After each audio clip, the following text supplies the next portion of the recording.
ನಮಸ್ಕಾರ. 9 ಗಂಟೆ ಪ್ರೈಮ್ ನ್ಯೂಸ್ಗೆ ತಮಗೆಲ್ಲ ಆತ್ಮೀಯವಾದ ಸ್ವಾಗತ. ನಾನು ಶಶಿಧರ್ ಭಟ್. ಎಂದಿನಂತೆ ಇವತ್ತು ಕೂಡ ನಾನು ಹಾಜರಾಗಿದ್ದೇನೆ. ಇವತ್ತಿನ ಹಲವು ಸುದ್ದಿಗಳು ನನ್ನ ಬಳಿ ಇವೆ, ಹಾಗೆ ಅತಿಥಿಗಳು ಕೂಡ ಇರ್ತಾರೆ. ಇವತ್ತು ರಾಮನವಮಿ. ಭಾಳಷ್ಟು ಜನರಿಗೆ ರಾಮ ವಿಚಿತ್ರ ರೀತಿಯಲ್ಲಿ ಕಾಡ್ತಾ ಇರ್ತಾನೆ. ರಾಮ ಐತಿಹಾಸಿಕ ಪುರುಷನೋ, ರಾಮ ಪೌರಾಣಿಕ ಪುರುಷನೋ, ಅಥವಾ ರಾಮ ಕೇವಲ ನಂಬಿಕೆಯ ಮೂಲಕ ಭಾರತೀಯರ ಮನಸ್ಸಿನಲ್ಲಿ ಉಳಿದಿದ್ದಾನೋ ಗೊತ್ತಿಲ್ಲ. ರಾಮ ಬೇರೆ ಬೇರೆ ರೀತಿಯಲ್ಲಿ ಬೇರೆ ಬೇರೆಯವರಿಗೆ ಕಾಡ್ತಾ ಇರ್ತಾನೆ. ರಾಮ ಒಂದು ಕಾವ್ಯದ ಪಾತ್ರ ಆಗಿರಲಿ, ರಾಮ ಪೌರಾಣಿಕ ವ್ಯಕ್ತಿ ಆಗಿರಲಿ, ರಾಮ ಐತಿಹಾಸಿಕ ವ್ಯಕ್ತಿ ಆಗಲಿ, ರಾಮ ಬೇರೆ ಬೇರೆ ರೂಪದಲ್ಲಿ ಕಾಡ್ತಾ ಇರೋದು ಮಾತ್ರ ನಿಜ. ಆದ್ದರಿಂದ ಇವತ್ತು ರಾಮನವಮಿ. ನಾನು ಭಾಳ ಸಂದರ್ಭದಲ್ಲಿ ಹೇಳ್ತೇನೆ, ರಾಮ ಎಲ್ಲರ ಕನಸಂತೆ, ಕೃಷ್ಣ ಮಾತ್ರ ವಾಸ್ತವ ಅಂತ. ಆದ್ದರಿಂದ ನಾನು ಹಲವು ಸಂದರ್ಭದಲ್ಲಿ ಹೇಳಿದೆ, ನಾನು ರಾಮನಿಗಿಂತ ಕೃಷ್ಣ ಇಷ್ಟ ಕಣ್ರಿ ಅಂತ.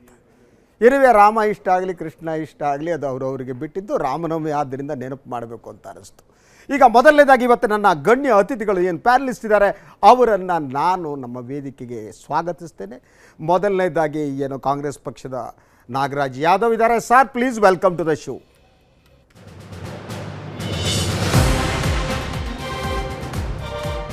ಹಾಗೆ ಭಾರತೀಯ ಜನತಾ ಪಕ್ಷದ ಈ ಎವರ್ಗ್ರೀನ್ ಹೀರೋ ಅಂತ ನಾನು ಅವ್ರಿಗೆ ಹೇಳ್ತಾ ಇರ್ತೀನಿ, ಸಿನಿಮಾದಲ್ಲಿ ಆ್ಯಕ್ಟ್ ಮಾಡ್ಬೋದಾಗಿತ್ತು ಕಣ್ರಿ ಅಂತ. ಅವ್ರು ಆ್ಯಕ್ಟ್ ಮಾಡ್ತಾರೋ ಬಿಡ್ತಾರೋ ಗೊತ್ತಿಲ್ಲ. ಒಬ್ಬ ನಾಯಕನಂತ ಇದ್ದಾರೆ. ಒಂದ್ಸಲ ಜೋಕ್ ಮಾಡ್ತೀನಿ, ನೀವು ಒಂಥರ ಸುಂದರ ರಾವಣ ಇದ್ದಾಗೆ. ಅವರು ಬೇಲೂರು ಗೋಪಾಲ್ ಕೃಷ್ಣ ಅವರು ಕೂಡ ತುಂಬ ಪ್ರೀತಿಯಿಂದ ಸ್ವಾಗತಿಸ್ತೀನಿ. Sir, welcome. ಹಾಗೆ ಇನ್ನೊಬ್ಬ ಅತಿಥಿ ಇದ್ದಾರೆ. ಅವ್ರನ್ನ ನಾವು ರಾಜಕಾರಣಿ ಅಂತ ಗುರುತಿಸೋದಕ್ಕಿಂತ ಅವರು ಪೊಲೀಸ್ ಅಧಿಕಾರಿಯಾಗಿ ಅವರು ಕೆಲಸ ಮಾಡಿದ್ದು ಸದಾ ನಮ್ಮ ನೆನಪಿನಲ್ಲಿ ಉಳಿಯುತ್ತೆ. ಅವರು JDS ಪಕ್ಷದ ಲೋಕೇಶ್ವರಪ್ಪನವರು. ಪ್ಲೀಸ್ ಕಮ್ ಸರ್, ನಿಮಗೂ ಕೂಡ ಸ್ವಾಗತ. ಇನ್ನು ನನ್ನ ಜೊತೆಗೆ ಇರುವ ನಮ್ಮ ಸಂಪಾದಕೀಯ ಸಲಹೆಗಾರರಾಗಿರುವ ಹಿರಿಯ ಪತ್ರಕರ್ತರಾಗಿರುವ NS ಶಂಕರ್. Sir, welcome.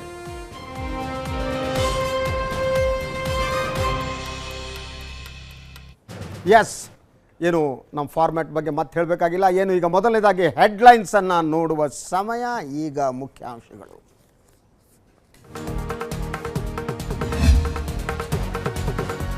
ಮತದಾನಕ್ಕೆ ಉಳಿದಿರೋದು 3 ದಿನ. ಮತದಾರರ ಮನವೊಲಿಕೆಗೆ ನಡೀತಿದೆ ಇನ್ನಿಲ್ಲದ ಕಸರತ್ತು. 2 ಕ್ಷೇತ್ರಗಳಲ್ಲಿ ತಾರಕಕ್ಕೇರಿದೆ ಆರೋಪ ಪ್ರತ್ಯಾರೋಪ.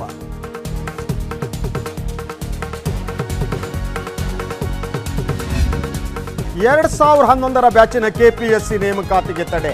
ಅರ್ಜಿ ವಿಚಾರಣೆ ನಡೆಸಿದ ಹೈಕೋರ್ಟ್ ಆದೇಶ. ಮತ್ತೆ ಶುರುವಾಯಿತು 362 ಅಭ್ಯರ್ಥಿಗಳಿಗೆ ಚಿಂತೆ.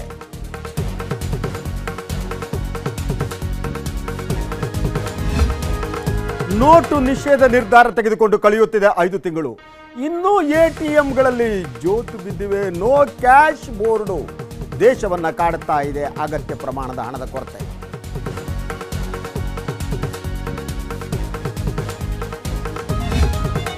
ರಾಜ್ಯಸಭೆಯಲ್ಲಿ ಮತಯಂತ್ರಗಳ ದುರ್ಬಳಕೆಯ ಪ್ರತಿಧ್ವನಿ. ಆಡಳಿತ ವಿಪಕ್ಷಗಳ ನಡುವೆ ತೀವ್ರ ವಾಗ್ವಾದ. ಚುನಾವಣಾ ಆಯೋಗಕ್ಕೆ ದೂರು ನೀಡಿ ಅಂದರು ಉಪಸಭಾಪತಿ.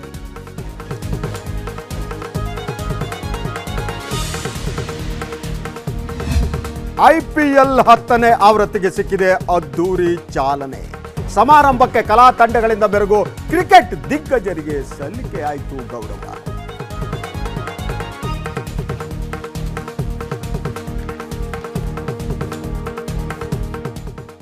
ಎಸ್, ಪ್ರಿಯ ವೀಕ್ಷಕರೇ, ಈ ಎಲ್ಲ ಸುದ್ದಿಯನ್ನು ಹೊತ್ತು ಬಂದಿದ್ದೇನೆ. ನಾನು ಎಲ್ಲದಕ್ಕಿಂತ ಮಹತ್ವವಾಗಿ ಅನ್ನಿಸುವ ಒಂದು ಸುದ್ದಿ ಇದೆ. ಅದರಿಂದ ನಾನು ಪ್ರಾರಂಭ ಮಾಡ್ಬೋದು ಅಂತ ನಾನು ಅಂದುಕೊಂಡಿದ್ದೇನೆ. ಅದು ಇಂಡಿಯಾದ ಶಿಯಾ ಏನು ಪರ್ಸನಲ್ ಲಾ ಬೋರ್ಡ್ ಇದೆ, ಅವರು ಇವತ್ತೊಂದು ತೀರ್ಮಾನವನ್ನು ತೆಗೆದುಕೊಂಡಿದ್ದಾರೆ. ಅದು ಟ್ರಿಪಲ್ ತಲಾಖನ್ನು ಬ್ಯಾನ್ ಮಾಡಬೇಕು ಮತ್ತು ಕೌ ಸ್ಲಾಟರ್ ಏನಿದೆ, ಗೋಹತ್ಯೆಗೆ ಫತ್ವಾ ಹೊರಡಿಸಲಾಗಿದೆ. ಸೊ ಈ ತೀರ್ಮಾನ ಏನಿದೆ, ನಿನ್ನೆ ನಿಮಗೆ ಗೊತ್ತಿದೆ ದರ್ಗಾದ ಒಬ್ಬ ಮುಖ್ಯಸ್ಥರು ಕೊಟ್ಟ ಹೇಳಿಕೆ ಇದಕ್ಕೆ ಪೂರಕವಾಗಿತ್ತು. ಅವ್ರನ್ನ ಇವತ್ತು ಆ ಸ್ಥಾನದಿಂದನೇ ಇಳಿಸಲಾಗಿದೆ. ಸೊ ಎನಿವೆ, ಈ ಗೋಹತ್ಯೆಯ ವಿಚಾರ ಬೇರೆ ಬೇರೆ ರೂಪಗಳಲ್ಲಿ ನಮ್ಮ ಭಾರತೀಯ ಸಮಾಜದಲ್ಲಿ ಬೇರೆ ಬೇರೆ ರೀತಿಯ ಪರಿಣಾಮವನ್ನು ಬೀರೋದಕ್ಕೆ ಪ್ರಾರಂಭ ಆಗಿದೆ. ಇದಕ್ಕೆ ಕಾರಣ ಏನಿರಬಹುದು? ಇದರ ಹಿಂದಿರಬಹುದ ರಾಜಕೀಯ ಕಾರಣಗಳ, ಅಥವಾ ರಾಜಕೀಯವಾಗಿ ಏನು ಒತ್ತಡವನ್ನು ಹೇರಲಾಗ್ತಾ ಇದೆ ಅದು ಕಾರಣನ ಗೊತ್ತಿಲ್ಲ ನನಗೆ. ಬಟ್ ಒಟ್ಟಾರೆಯಾಗಿ ಈ ಸುದ್ದಿ ನನಗೆ ಮಹತ್ವ ಅಂತ ಅನಿಸುತ್ತೆ. ಇನ್ನೊಂದು UP ಮುಖ್ಯಮಂತ್ರಿಗಳಿಗೆ ಸಂಬಂಧಪಟ್ಟ ಸುದ್ದಿ ಕೂಡ ಇದೆ. ಅದನ್ನು ನಾವು ಮುಂದಿನ ಸುದ್ದಿ ಸಂದರ್ಭದಲ್ಲಿ ಎರಡನ್ನು ಚರ್ಚೆ ಮಾಡಬಹುದೇನೋ ಗೊತ್ತಿಲ್ಲ. UPಯಲ್ಲಿ ಇನ್ನೊಂದು ಆದೇಶವನ್ನು ಹೊರಡಿಸಲಾಗಿದೆ. ಶಾಲಾ ಕಾಲೇಜುಗಳಲ್ಲಿ ಮೊದಲು ಶಿಕ್ಷಕರು ಜೀನ್ಸ್ ಮತ್ತು ಟೀ ಶರ್ಟನ್ನು ಹಾಕುವ ಹಾಗಿಲ್ಲ. ನಾಳೆ ಅದು ವಿದ್ಯಾರ್ಥಿಗಳಿಗೆ ಕೂಡ ಮನವಿ ಮಾಡಲಾಗಿದೆ, ನೀವು ಜೀನ್ಸ್ ಮತ್ತು ಟೀ ಶರ್ಟ್ ಹಾಕಬೇಡಿ ಅಂತ. ಹಾಗಿದ್ದರೆ ಇಲ್ಲೆಲ್ಲ ಸಮವಸ್ತ್ರ ಬರ್ಬೋದಾ? ಆ ಸಮವಸ್ತ್ರ ಬಂದರೆ ಯಾವ ಸಮವಸ್ತ್ರ ಬರ್ಬೋದು? ಅದು ಕಾವಿ ಇರ್ಬೋದಾ ಅಂತ ಸಣ್ಣ ಅನುಮಾನ ನನಗಿದೆ. ಅದ್ರ ಬಗ್ಗೆ ನಾನು ಚರ್ಚೆ ಮಾಡ್ತೀನಿ. ಎಸ್, ಈ ಮೊದಲನೇದಾಗಿ ಕೇಳ್ತೇನೆ ಗೋಪಾಲಕೃಷ್ಣ ಅವರೇ, ಎರಡು ವಿಚಾರ. ಒಂದು, ಶಿಯಾ ಮುಸ್ಲಿಂ ಪರ್ಸನಲ್ ಲಾ ಬೋರ್ಡ್ ಇವತ್ತು ತೆಗೆದುಕೊಂಡ ತೀರ್ಮಾನ. ಆ ತೀರ್ಮಾನದ ಪ್ರಕಾರ ಗೋಹತ್ಯೆ ವಿರುದ್ಧ ಫತ್ವಾ ಹೊರಡಿಸಲಾಗಿದೆ. ಮುಸ್ಲಿಮ್ರಲ್ಲಿ ಗೊತ್ತಿದೆ ನಿಮಗೆ, ಶಿಯಾ ಮತ್ತು ಸುನ್ನಿ ಅಂತ ಎರಡು ಮುಸ್ಲಿಂ ಪಂಗಡಗಳಿವೆ. ಇದು ಶಿಯಾ ಮುಸ್ಲಿಂ ಬೋರ್ಡ್. ಸೊ ಈ ಒಂದು ತೀರ್ಮಾನ ಒತ್ತಡದಿಂದ ಬಂದಿರಬಹುದಾ, ರಾಜಕೀಯ ಪ್ರೆಷರಿಂದ, ಅಥವಾ ದೇಶದಲ್ಲಿ ಏನು ವಾತಾವರಣ ಬದಲಾಗ್ತಾ ಇದೆ, ಎಲ್ಲರೂ ಸಾಧು ಸಂತರಾಗ್ತಿದ್ದಾರೆ, ಸಾಧು ಸಂತರು ರಾಜಕಾರಣಿಗಳಾಗ್ತಿದ್ದಾರೆ, ಮುಖ್ಯಮಂತ್ರಿಗಳಾಗ್ತಿದ್ದಾರೆ, ನಾಳೆ ಏನೇನು ಆಗ್ತಾರೋ ಗೊತ್ತಿಲ್ಲ, ಅದರಿಂದ ಬಂದಿರ್ಬೋದಾ? ಒಡಿಸೆ ಇಲ್ಲ, ನೀವು ಹೇಳಿದ್ರೆ ಸತ್ಯ. ದೇಶದಲ್ಲಿ ಬದಲಾವಣೆ ಕಾಣ್ತಾ ಇದ್ದಾರೆ. ಯಾಕಂತ ಹೇಳಿದ್ರೆ, ಒಂದು ರಾಜ್ಯದಲ್ಲಿ ಇವತ್ತು ಹೋದಂಥ ಸಂದರ್ಭದಲ್ಲಿ ಆಯಾ ರಾಜ್ಯದ ಇದರಲ್ಲಿ ಇವತ್ತು ವ್ಯವಸ್ಥೆಗಳು ಬದಲಾವಣೆ ಆಗ್ತಾಯಿದೆ. ಈಗ ನೋಡಿ, ಉತ್ತರ ಪ್ರದೇಶದಲ್ಲಿ ಗೋಹತ್ಯೆ ನಿಷೇಧ ಮಾಡ್ತೀವಿ ಅನ್ನೋ ಏನು ಕ್ರಮ ತೊಗೊಂಡ್ವಿ, ತಕ್ಷಣ ಇದಾಗ್ತದೆ. ಕರ್ನಾಟಕದಲ್ಲಿ ನಾವು ಹೋಸರಿ ಗೋಹತ್ಯೆ ನಿಷೇಧಕ್ಕೆ ನಾವು ಪ್ರಯತ್ನ ಪಟ್ಟಿವಿ, ರಾಜ್ಯಪಾಲರಿಗೆ ಕಳಿಸ್ಕೊಟ್ಟಿವಿ, ರಾಜ್ಯಪಾಲರು ವಾಪಸ್ ಕಳಿಸಿದ್ರು. ಹೀಗೆ ಹೇಳ್ಬಿಡ್ತೇನೆ. ಆದ್ದರಿಂದ ದೇಶದಲ್ಲಿ ಈಗ ಹೊಸ ಬದಲಾವಣೆಯನ್ನು ಕಾಣ್ತಾ ಇದ್ದಾರೆ. ಈಗ ನೋಡಿ, ಮೊನ್ನೆ ಮುಸ್ಲಿಮ್ಸ್ ಇದರಲ್ಲಿ ಎಷ್ಟು ಜನ ಹೇಳಿಕೆ ಕೊಟ್ಟರು, ಯಾಕೆ ದನದ ಮಾಂಸ ತಿನ್ನೋದೇ ಬೇಡ, ನಾವು ನಿಷೇಧ ಮಾಡೋಣ ಅನ್ನೋದು ಎಷ್ಟು ಒಬ್ಬ ಮೌಲ್ವಿ ಅವರು ಹೇಳ್ತಾರೆ ಅಂದ್ರೆ ಎಷ್ಟು ಖುಷಿ ಆಗ್ಬೋದಲ್ವಾ? ಖುಷಿ ಅಲ್ಲ. ನಾಳೆ ಬೇಲೂರು ಗೋಪಾಲಕೃಷ್ಣ ಅವರು ಪಾರಂಪರಿಕವಾಗಿ ಮಾಂಸಾಹಾರಿಗಳು ಅಂತ ನಾನು ನಂಬಿದ್ದೀನಿ. ಖಂಡಿತ ಅಲ್ವಾ? ಬೆಳಗ್ಗೆ ಎದ್ದ ತಕ್ಷಣ ನೀವು ತೀರ್ಥವನ್ನೇ ತೀರ್ಥ ಅಂದ್ರೆ ಬೇರೆ ತೀರ್ಥ, ನೀವು ತಪ್ಪು ತಿಳ್ಕೊಬೇಡಿ. ತೀರ್ಥವನ್ನು ಸ್ವೀಕಾರ ಮಾಡಬೇಕು, ಬರೇ ನೀವು ಇಂಥ ದೋಸೆ ತಿನ್ನಬೇಕು, ನೀರು ದೋಸೆ ತಿನ್ನಬೇಕು ಅಂತ ಆದೇಶ ಆದರೆ ಏನು ಮಾಡ್ತಾರೆ? ಇಲ್ಲ, ಆ ಥರ ಆದೇಶಕ್ಕೂ ಇದಕ್ಕೂ ವ್ಯತ್ಯಾಸ ಇದೆ. ಯಾಕಂದ್ರೆ ಇದು ದೇಶದಲ್ಲಿ ನಾವು ಗೋವುಗಳನ್ನ ಈ ರಾಷ್ಟ್ರದಲ್ಲಿ ನಾವು ಆಹಾರ ಸ್ವಾತಂತ್ರ್ಯ, ವ್ಯಕ್ತಿ ಆಹಾರ ಸ್ವಾತಂತ್ರ್ಯ ಇದೆ, ಇಲ್ಲ ಅಂತಿಲ್ಲ. ಆದ್ರೆ ಯಾವ ಆಹಾರವನ್ನು ನಾವು ದೇಶದ ಗೋಮಾತೆಯನ್ನು ಪೂಜೆ ಮಾಡ್ತಾ ಇದ್ವು ಅದನ್ನು ನಿಲ್ಲಿಸ್ಲಿಕ್ಕೆ ನಾವು ಹೇಳ್ತಾ ಇದ್ದೀವಿ ಅಷ್ಟೇ. ಆದರೆ ಉತ್ತರ ಪ್ರದೇಶದಲ್ಲಿ ಆ ಥರ ಇಲ್ಲಲ್ಲ, ಅಧಿಕೃತ ಇರೋದನ್ನ ಯಾವುದು ಏನು ತೊಂದರೆ ಕೊಟ್ಟಿಲ್ಲ. ಅದಕ್ಕೆ ನಾವು ಚರ್ಚೆ ಮಾಡೋಣ. ಒಂದು ಲಕ್ನೋ ಹೈಕೋರ್ಟ್ ಒಂದು ತೀರ್ಪಿದೆ, ಬದಲಾವಣೆ ಆಗಿದೆ. ಒಂದು ಈ ಶಿಯಾ ಪರ್ಸನಲ್ ಲಾ ಬೋರ್ಡ್ ಏನಿದೆ ಅದು ತೆಗೆದುಕೊಂಡ ತೀರ್ಮಾನ, ನನಗೆ ಇಂತಹ ತೀರ್ಮಾನ ತೆಗೆದುಕೊಳ್ಳುವುದರ ಹಿಂದೆ ಯಾವ ರೀತಿಯ ಒತ್ತಡ ಕೆಲಸ ಮಾಡಿರ್ಬೋದು, ಅಥವಾ ಶಿಯಾ ಮುಸ್ಲಿಮರೇ ಬದಲಾಗಿದ್ದಾರೆ ಕಾರಣಗಳೇನು ಅನ್ನೋ ಪ್ರಶ್ನೆ ಕಾಡ್ತದೆ. ಇದು ಶಿಯಾ ಮುಸ್ಲಿಂ ಬದಲಾವಣೆ ಆಗಿದ್ದಾರೆ ಅಂತ ನನಗನ್ಸಲ್ಲ. ಒತ್ತಡಕ್ಕಿಂತ ಹೆಚ್ಚಾಗಿ ಎಲ್ಲೋ ಒಂದು ಕಡೆ ದೇಶದಲ್ಲಿ ಭಯದ ವಾತಾವರಣ ನಿರ್ಮಾಣ ಮಾಡ್ತಾ ಇರ್ತಕ್ಕಂಥ ಸಂದರ್ಭದಲ್ಲಿ ನಾವು ಬದುಕಬೇಕಪ್ಪ, ನಮ್ಮ ಜೀವನ ಹಾಳಾಗಬಾರ್ದು ಅನ್ನೋ ಒಂದು ಭಯದ ವಾತಾವರಣದಲ್ಲಿ ಇವರು BJPಯವರು ತಗೊಳ್ತಿದ್ದ ಕ್ರಮಗಳು ಎಲ್ಲೋ ಒಂದು ಕಡೆ ಅಲ್ಪಸಂಖ್ಯಾತರಿಗೆ ನಿದ್ದೆಗೆಡಿಸಿದೆ. ಆ ಕಾರಣಕ್ಕೋಸ್ಕರ ಈ ಬದಲಾವಣೆಗಳು ನಾವು ಅದನ್ನು ಸ್ವಲ್ಪ ಅಡ್ಜಸ್ಟ್ ಮಾಡ್ಕೊಂಡು ಹೋಗೋಣ, ಅವರಂತೂ ಬದಲಾವಣೆ ಆಗಲ್ಲ ಅನ್ನೋ ಮಟ್ಟಕ್ಕೆ ಇದೆಲ್ಲ ಕಾಣ್ತಾ ಇದೆ ನನಗನ್ನಿಸ್ತದೆ. ಎಸ್ ಲೋಕೇಶ್ವರ್ ಸರ್, ಮಾಂಸಾಹಾರ ಸಸ್ಯಾಹಾರದ ವಿಚಾರ ತಾವು ಹೇಳಿದಾಗೆ ಅದು ವೈಯಕ್ತಿಕ ವಿಚಾರಗಳು. ಆದರೆ ದೇಶದ ಒಂದು ಸಂಪ್ರದಾಯ ವಿಚಾರಗಳಲ್ಲಿ ಗೋಮಾತೆಯನ್ನು ಪೂಜೆ ಮಾಡ್ತಿದ್ವಿ, ಅದ್ರ ಬಗ್ಗೆ ವಿಚಾರ ಅಂತ ಇದ್ರೂ ಗೋವನ್ನು 99% ಸಾಕಿ ಬೆಳೆಸಿ ಕೊನೆಯವರೆಗೂ ಕಾಪಾಡೋರು ಹಿಂದೂಗಳೇ. ಕೊನೆಯ ಹಂತದಲ್ಲಿ ಯಾವಾಗ ಕರು ಕೊಡಲ್ಲ, ಯಾವಾಗ ಗಂಡು ಕರು ಕೊಡುತ್ತೆ, ಯಾವಾಗ ಮುದಿಯಾಗುತ್ತೆ, ಯಾವಾಗ ಕೈಕಾಲು ಮುರ್ಕೊಳುತ್ತೆ, ಆವಾಗ ಮಾನವೀಯತೆ ದೃಷ್ಟಿಯನ್ನು ಕಂಡುಕೊಂಡಲೇ ತಾಂಡೋಗಿ ಕಟುಕರಿಗೆ ಮಾರೋ ವರ್ಗ ಇದೆಯಲ್ಲ, ಇದು ನಿಲ್ದೋ ಪ್ರಶ್ನೆಗಳಾಗಬೇಕು ವಿನಃ ಕೊಂಡ್ಕೊಂಡು ತಮ್ಮ ಜೀವನಕ್ಕೋಸ್ಕರ ಹತ್ಯೆ ಮಾಡ್ಕೊಂತಿದ್ರು ತಿಂತಿದ್ರು ಅಂತ ಪ್ರಶ್ನೆ ಯಾವುದೋ ಒಂದು ವರ್ಗಕ್ಕೆ ಏನು ಕಟ್ಟಾಕಿ ಇವತ್ತು ದೂಷಣೆ ಮಾಡೋಕ್ಕೆ ಹೊರಟಿದೆಯಲ್ಲ, ಆ ಪ್ರಶ್ನೆಗಳಲ್ಲಿ ಈ ಸಮಸ್ಯೆ ಇದೆ.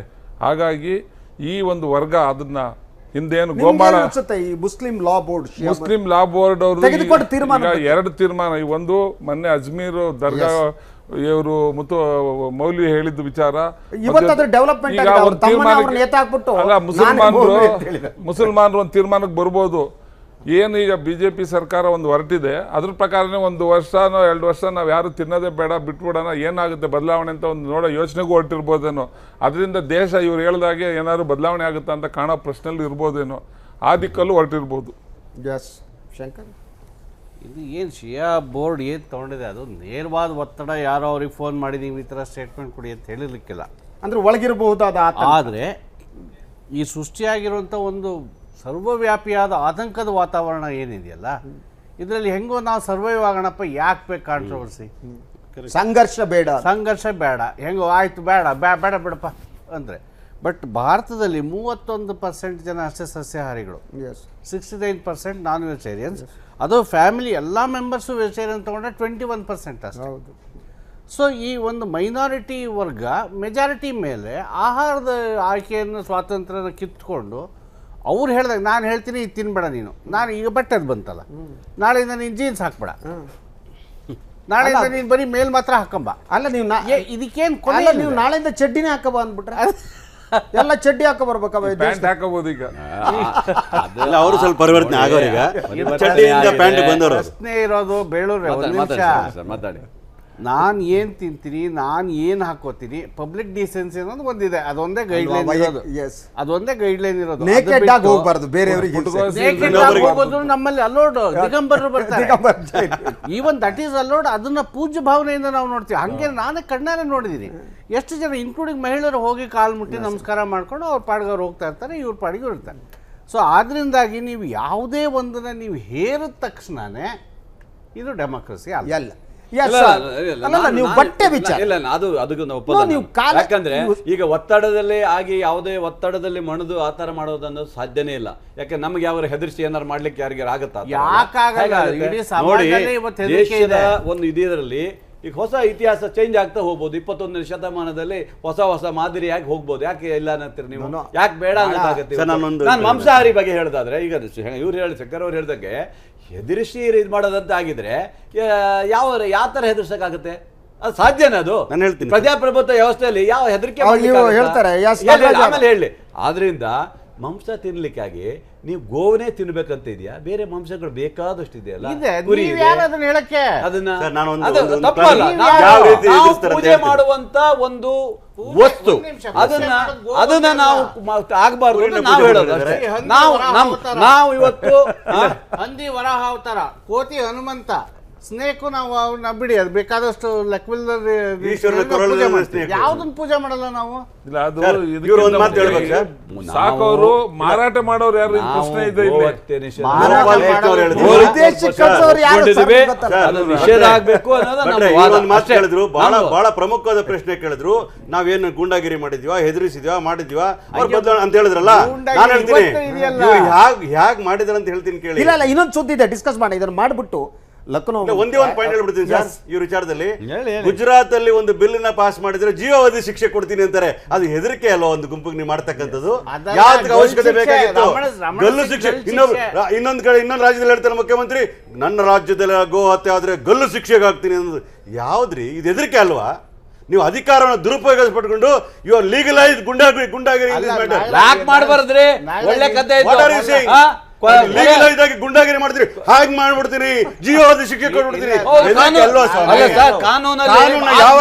ಯಾವ ರಾಜ್ಯದಲ್ಲಿ ಚುನಾವಣೆ ಬರ್ತದೋ, ಯಾವ ರಾಜ್ಯದಲ್ಲಿ ಕೆಲವೇ ದಿನ ಸರ್ ಬರ್ತೀನಿ ಸರ್, ಒಂದ್ ನಿಮಿಷ ಇಲ್ಲ, ಇವ್ರು ಮಾಡಿದ್ರಲ್ಲ 2011ರಲ್ಲಿ ನರೇಂದ್ರ ಮೋದಿ 2011ರಲ್ಲಿ ನರೇಂದ್ರ ಮೋದಿ ಅವರು 1954ರ ಅವ್ರ ಆಕ್ಟ್ ಪ್ರಕಾರ ತಿದ್ದುಪಡಿ ತಂದಿದ್ರು. ಈಗ ಗುಜರಾತ್ ಎಲೆಕ್ಷನ್ಗೆ ಹೋಗ್ತದೆ, ಅದಕ್ಕೆ ಅವರಿಂದ ತಿದ್ದುಪಡಿ ತಂದಿದ್ದಾರೆ. ಒಂದು ವರ್ಗವನ್ನು ನೀವು ಎದುರಿಸತಕ್ಕಂಥ ವಿಚಾರ, ಕಾನೂನು ಎದುರಿಸೋದು ಸರಿ ಅಲ್ಲ ಅಂತಕ್ಕಂಥ ವಿಚಾರ. ನೀವು ದೇಶದಲ್ಲಿ ರಾಜಕಾರಣ ಮಾಡಲು ಸಾಧ್ಯನೇ ಇಲ್ಲ. ನಿಮಗೂ ಅಧಿಕಾರ ಕೊಟ್ಟಿದ್ದಲ್ಲ, ನೀವು ಹೆದರಿಸಬಾರ್ದು. ನೀವು ಪ್ರೀತಿಯಿಂದ ಅಲ್ಪಸಂಖ್ಯಾತ ಗೆಲ್ಲಲಿ, ಒಪ್ಕೊಳ್ತೀರಿ.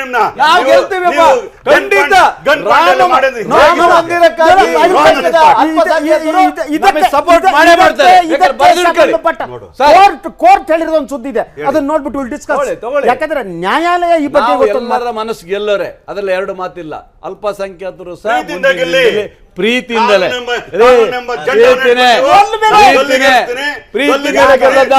ಶಿಕ್ಷೆ ಕೊಡ್ತೀನಿ. ಯಾವ ನ್ಯಾಯ ಇದು? ಕೊಡ್ತೀವ್ರಿ, ಕೊಡ್ಲೇಬೇಕ್ರಿ. ಗೋ ಹತ್ಯೆ ನಿಷೇಧ ಬಗ್ಗೆ ನಮ್ ಜೀವಾವಧಿ ಶಿಕ್ಷೆ ಇರುತ್ತೆ. ಈಗ ಒಂದ್ ನಿಮಿಷ ಸರ್, ಅದಕ್ಕೆ ಯಾವತ್ತೂ ಕೂಡ ಮನುಷ್ಯನ ಆಹಾರದ ಹಕ್ಕು ಮತ್ತು ಆಹಾರದ ಸ್ವಾತಂತ್ರ್ಯ, ಅದನ್ನ ಯಾರು ಅಧಿಕಾರಸ್ಥರು ಡಿಕ್ಟೇಟ್ ಮಾಡೋಕ್ಕಾಗತ್ತಾ?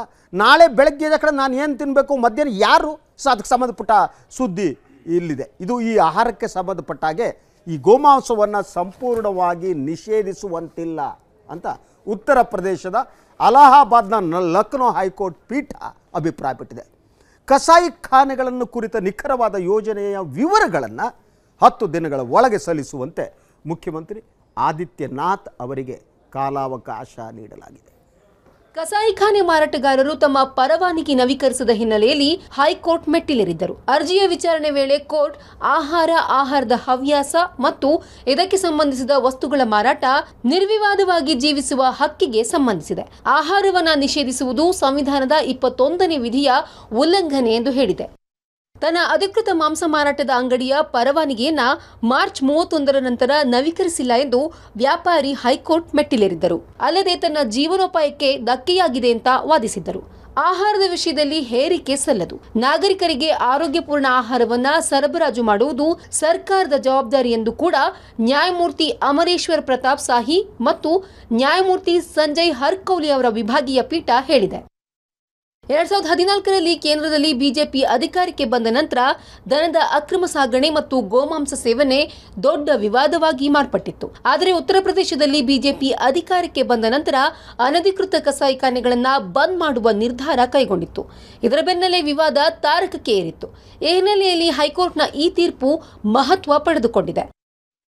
ಪ್ರದೀಪ್ ಮಾಲ್ಗುಡಿ, ನ್ಯಾಷನಲ್ ಡೆಸ್ಕ್, ಸುದ್ದಿ ಟಿವಿ. ಎಸ್ ಪ್ರಿಯ ವೀಕ್ಷಕರ, ಬಹಳ ಸ್ಪಷ್ಟವಾಗಿ ಲಕ್ನೋ ಹೈಕೋರ್ಟ್ ಹೇಳಿದೆ, ಆಹಾರದ ವಿಚಾರಕ್ಕೆ ಸಂಬಂಧಪಟ್ಟಾಗಿ ಗೋಮಾಂಸಕ್ಕೆ ಬಂದರೆ ಅದನ್ನು ಸಂಪೂರ್ಣವಾಗಿ ನಿಷೇಧಿಸುವಂತಿಲ್ಲ. S Lokeshwarappa, your reaction I want.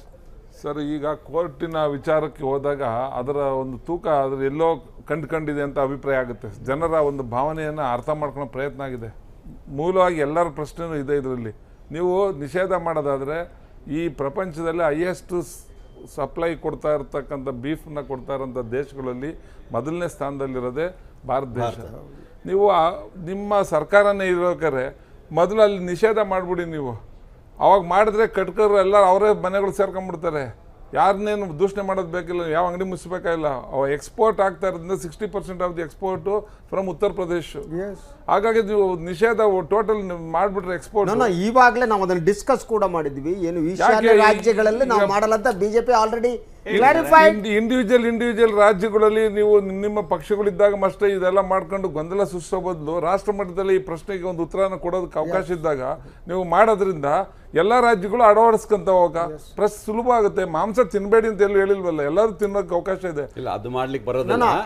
ಒಂದು ನಿಮಿಷ, ನಾನೊಂದು ಪ್ರಶ್ನೆ ಕೇಳ್ತೀನಿ. ಯಾರಕ್ಕೆ ಸಂಬಂಧಪಟ್ಟಾಗೆ ಈ ಬ್ರಾಹ್ಮಣರಲ್ಲಿ ಮಾದ್ದು ಬ್ರಾಹ್ಮಣರಿದ್ದಾರೆ, ಅವ್ರು ಈರುಳ್ಳಿ ತಿನ್ನಲ್ಲ, ಬೆಳ್ಳುಳ್ಳಿ ತಿನ್ನಲ್ಲ. ನಾಳೆ ಯಾವ ಮಾದ್ದು ಬ್ರಾಹ್ಮಣ ಪ್ರಧಾನಿ ಆಗ್ಬಿಟ್ಟು ನಾಳೆ ಈರುಳ್ಳಿ ತಿನ್ಬೇಡ ಅಂದ್ರೆ ಬೂಟಲ್ಲಿ ಹೊಡಿತೇನೆ ನಾನು ಅವರಿಗೆ. What type of nonsense it is? ನೀವು ತಿನ್ಬೇಡ್ರಪ್ಪ, ಯು ಆರ್ ರೈಟ್. ಈಗ ನಾನು ಅದಕ್ಕೆ ಬೇಡ ಅಂತ ಹೇಳಲ್ಲ, ನಾನು ಹೇಳ್ತಾ ಇರೋದು ಕರೆಕ್ಟ್. ನಿಮಗೆ ಗೋವಿನ ಬಗ್ಗೆ ಇರುವ ಗೌರವಕ್ಕೆ ನಾನು ಕೃತಜ್ಞತೆಯಿಂದ ತಲೆ ಬಾಗ್ತೀನಿ. ನೀವು ಗೋಮಾಂಸ ತಿನ್ಬೇಡಿ. ಇನ್ನೊಬ್ರಿಗೆ ಯಾಕೆ ವೈ ಯು ಆರ್ ಡೂಯಿಂಗ್? ನಿಮ್ಮ ಆಹಾರ ಪದ್ಧತಿಯನ್ನ ಇನ್ನೊಬ್ಬರ ಮೇಲೆ ಯಾಕೆ ಟ್ರೈ ಮಾಡ್ತೀರಿ? ಇಲ್ಲ, ನಾವು ಆಹಾರ ಪದಾರ್ಥ ಅಂದ್ರೆ ಕೇವಲ ನೀವು ತಿನ್ನೋದೇ ಶ್ರೇಷ್ಠ, ಇನ್ನೊಬ್ರು ತಿನ್ನೋದು ಅಲ್ಲ. ಆಹಾರ ಪದಾರ್ಥ ಅಂದ್ರೆ ಗೋಮಾಂಸ ಒಂದೇನಾ? ಬೇರೆ ಇರಲಿಲ್ವಾ? ಬೇರೆ ಇಲ್ಲೇ ಇಲ್ಲ ಭಟ್ರೆ. ಎಲ್ಲ ಬೇಕಾದಷ್ಟು ಮಾಂಸ ಸಿಗುತ್ತೆ, ಎಲ್ಲ ತಿನ್ಬೋದು. ಆದರೆ ಭಾರತೀಯರಾಗಿ ನಾವು ಇವತ್ತು ಗೋವನ್ನು ಪೂಜೆ ಮಾಡ್ತಾ ಇದ್ದೀವಿ. ಇದಕ್ಕೆ ಒಪ್ಪೋದಲ್ಲ ನಾನು. ಆದರೆ ಉತ್ತರ ಪ್ರದೇಶದಲ್ಲಿ ಇವತ್ತು ಸುಪ್ರೀಂ ಏನು ಹೈಕೋರ್ಟ್ ಹೇಳಿರೋದು, ಈಗ ಹೈಕೋರ್ಟ್ ಹೇಳಿರೋದು ಅದು ಹೇಳಿದ್ದಾರೆ. ಹೈಕೋರ್ಟ್ ಹೇಳಿರೋದು ಕಷಾಯಖಾನೆಗಳನ್ನ ಲೈಸೆನ್ಸ್ ಇರುವಂತದ್ದು ನಾವು ತೆಗೆಯೋದಿಲ್ಲ, ಅದು ಇರುತ್ತೆ. ಯಾರಾದ ಅನಧಿಕೃತವಾಗಿ ಇಟ್ಕೊಂಡಿರ್ತಾರೆ ಅಂತವ್ರದ್ದು ಮಾತ್ರ. ಈಗ ಉದಾಹರಣೆ, ಬಾರ್ ಒಂದು ಬರುತ್ತೆ, ವೈನ್ ಸ್ಟೋರ್ ಇರುತ್ತೆ, ಯಾವನ ಹೋಗಿ ಬೇರೆ ಕಡೆ ಮಾರಿದ್ರೆ ಸುಮ್ಮನಿರ್ತೀರಾ ನೀವು? ಹಾಗೆ ಕೇಳಿ, ಆಹಾರದಲ್ಲಿ ಶ್ರೇಷ್ಠತೆಯ ಪ್ರಶ್ನೆ ಬಂದ್ರೆ ಅದು ಅಪಾಯಕಾರಿಯಾದ್ದು. ಈ ಆಹಾರ ಶ್ರೇಷ್ಠವಾದದ್ದು, ಈ ಆಹಾರ ಕನಿಷ್ಠವಾದ್ದು ಅನ್ನೋದಿದೆಯಲ್ಲ, ಅದು ಅಪಾಯಕಾರಿಯಾದ ಹೇಳಿಕೆ. ಯಾರಿಗೆ ಯಾವ ಆಹಾರ ಬೇಕೋ, ಯಾವುದು ಶ್ರೇಷ್ಠ, ನಾ ಎಲ್ಲ ಆಹಾರ ನಿಷೇಧ ಇಲ್ಲಲ್ಲ. ನಮ್ದೇ ಒಂದೇ ಒಂದು, ನಮ್ಮ ಇಂಡಿಯಾದಲ್ಲಿ, ನಮ್ಮ ಭಾರತೀಯಲ್ಲಿ ಗೋಮಾಂಸದ ಬಗೆದೆ ನಾವು ನಿಷೇಧ ಮಾಡಬೇಕು. ನಮ್ಮ ಆದೇಶ ಇದೆ, ನಮ್ಮ ಪಕ್ಷದ ಸಿದ್ಧಾಂತನೂ ಅದೇನೆ. ಗೋ ಅಂದ್ರೆ ಬರೇ ದನಗಳು ನೋಡ್ತಾ ಇದಾರೆ, ಎಮ್ಮೆಗಳು ನೋಡ್ತಾ ಇಲ್ಲ. ಆಕ್ಚುಲಿ ಎಲ್ಲದು ಸರ್, ಈಗ ನೀವು ಮೂಲತಃ ಕೇಳಿರೋ ಪ್ರಶ್ನೆ ಕೋರ್ಟಿನ ಜಡ್ಜ್ಮೆಂಟ್ ಬಗ್ಗೆ ಈಗ ಮಾತಾಡ್ತಾ ಇದ್ರಿ. ನಾನು ಸ್ವಾಗತ ಮಾಡ್ತೇನೆ. ಯಾಕಂದ್ರೆ ಆಹಾರ ಪದ್ಧತಿ ಬಗ್ಗೆ ನಿಷೇಧ ಇರಲಿಕ್ಕೆ ಸಂವಿಧಾನದಲ್ಲಿ ಹಕ್ಕಿದೆಯಾ ಇಲ್ವಾ ಅಂತಕ್ಕಂಥ ಮೂಲತಃ ಪ್ರಶ್ನೆ. ಸಂವಿಧಾನ ಎಲ್ಲೂ ಕೂಡ ಆಹಾರದ ಬಗ್ಗೆ ಮಾತಾಡಿಲ್ಲ. ಆಯಾ ರಾಜ್ಯದಲ್ಲಿ ಹಕ್ಕಿದೆ, ಆಯಾ ರಾಜ್ಯದಲ್ಲಿ ಏನ್ ಬೇಕಾದ್ರೂ ತೀರ್ಮಾನ ಮಾಡೋದು. ತಾವು ಮಾತಾಡುವಾಗ ಅಡಚಣೆ ಮಾಡಲಿಲ್ಲ. ನಾನು ಕೇಳ್ತೀನಿ, ಮನಸಾರ ತಾವು ಮಾತಾಡ್ತಾ ಇಲ್ಲ, ತಾವು ಮಾತಾಡ್ಲೇಬೇಕು, ತಮ್ಮ ಪಕ್ಷನ ಡಿಫೆಂಡ್ ಮಾಡಬೇಕಾಯ್ತು. ನಾನು ಮೆಚ್ಕೊಳ್ತೀನಿ, ನಿಮ್ ಪಾರ್ಟಿ ಡಿಫೆಂಡ್ ಮಾಡ್ಕೊಳ್ಳಿ. ಆದ್ರೆ ಸತ್ಯ ಏನಿದೆ ಅಂದ್ರೆ ಈ ದೇಶ ನಡೀತಾ ಇರ್ತಕ್ಕಂಥ ಸಂವಿಧಾನದ ಆಧಾರದ ಮೇಲೆ ಸಂವಿಧಾನದಲ್ಲಿ ಹಕ್ಕಿದೆಯಾ ಇಲ್ವಾ ಪ್ರಶ್ನೆ. ಅದನ್ನ ಕೋರ್ಟಲ್ಲಿ ಪ್ರಶ್ನೆ ಮಾಡಿದ್ದಾರೆ. ಇವ್ರು ಹೇಳ್ತಾರೆ ಲೀಗಲೈಸ್ ಕಸಾಯಿಖಾನೆಗಳು ನಡಿಬೋದು, ಇಲ್ಲಿಗಲ್ ನಡಿಬಾರ್ದು ಅಂತಂದ್ರು. ಹಂಗಾದ್ರೆ ಲೀಗಲೈಸ್ ಆಗಿ ಕೌನ ನಾವು ಸ್ಲಾಟರ್ ಮಾಡ್ಬೋದಾ? ಆ ಕಡೆ ಹೇಳಲಿಕ್ಕಳಿ, ಅವ್ರು ಒಪ್ಕೊಳ್ಳಿಕ್ಕಳಿ. ಹಾಗಾದ್ರೆ ನೋಡಿ, ಲೀಗಲೈಸ್ ಕಸಾಯಿಖಾನೆಯಲ್ಲಿ ನೀವು ಗೋ ಹತ್ಯೆ ಮಾಡಿದ್ರೆ ನಾವು ನಿಮ್ಗೆ ಪೂಜೆ ಮಾಡ್ತೀವಿ ಲೆಕ್ಕಾಚಾರ. ನಿಮ್ಗೊಂದು ಅಡ್ವೈಸ್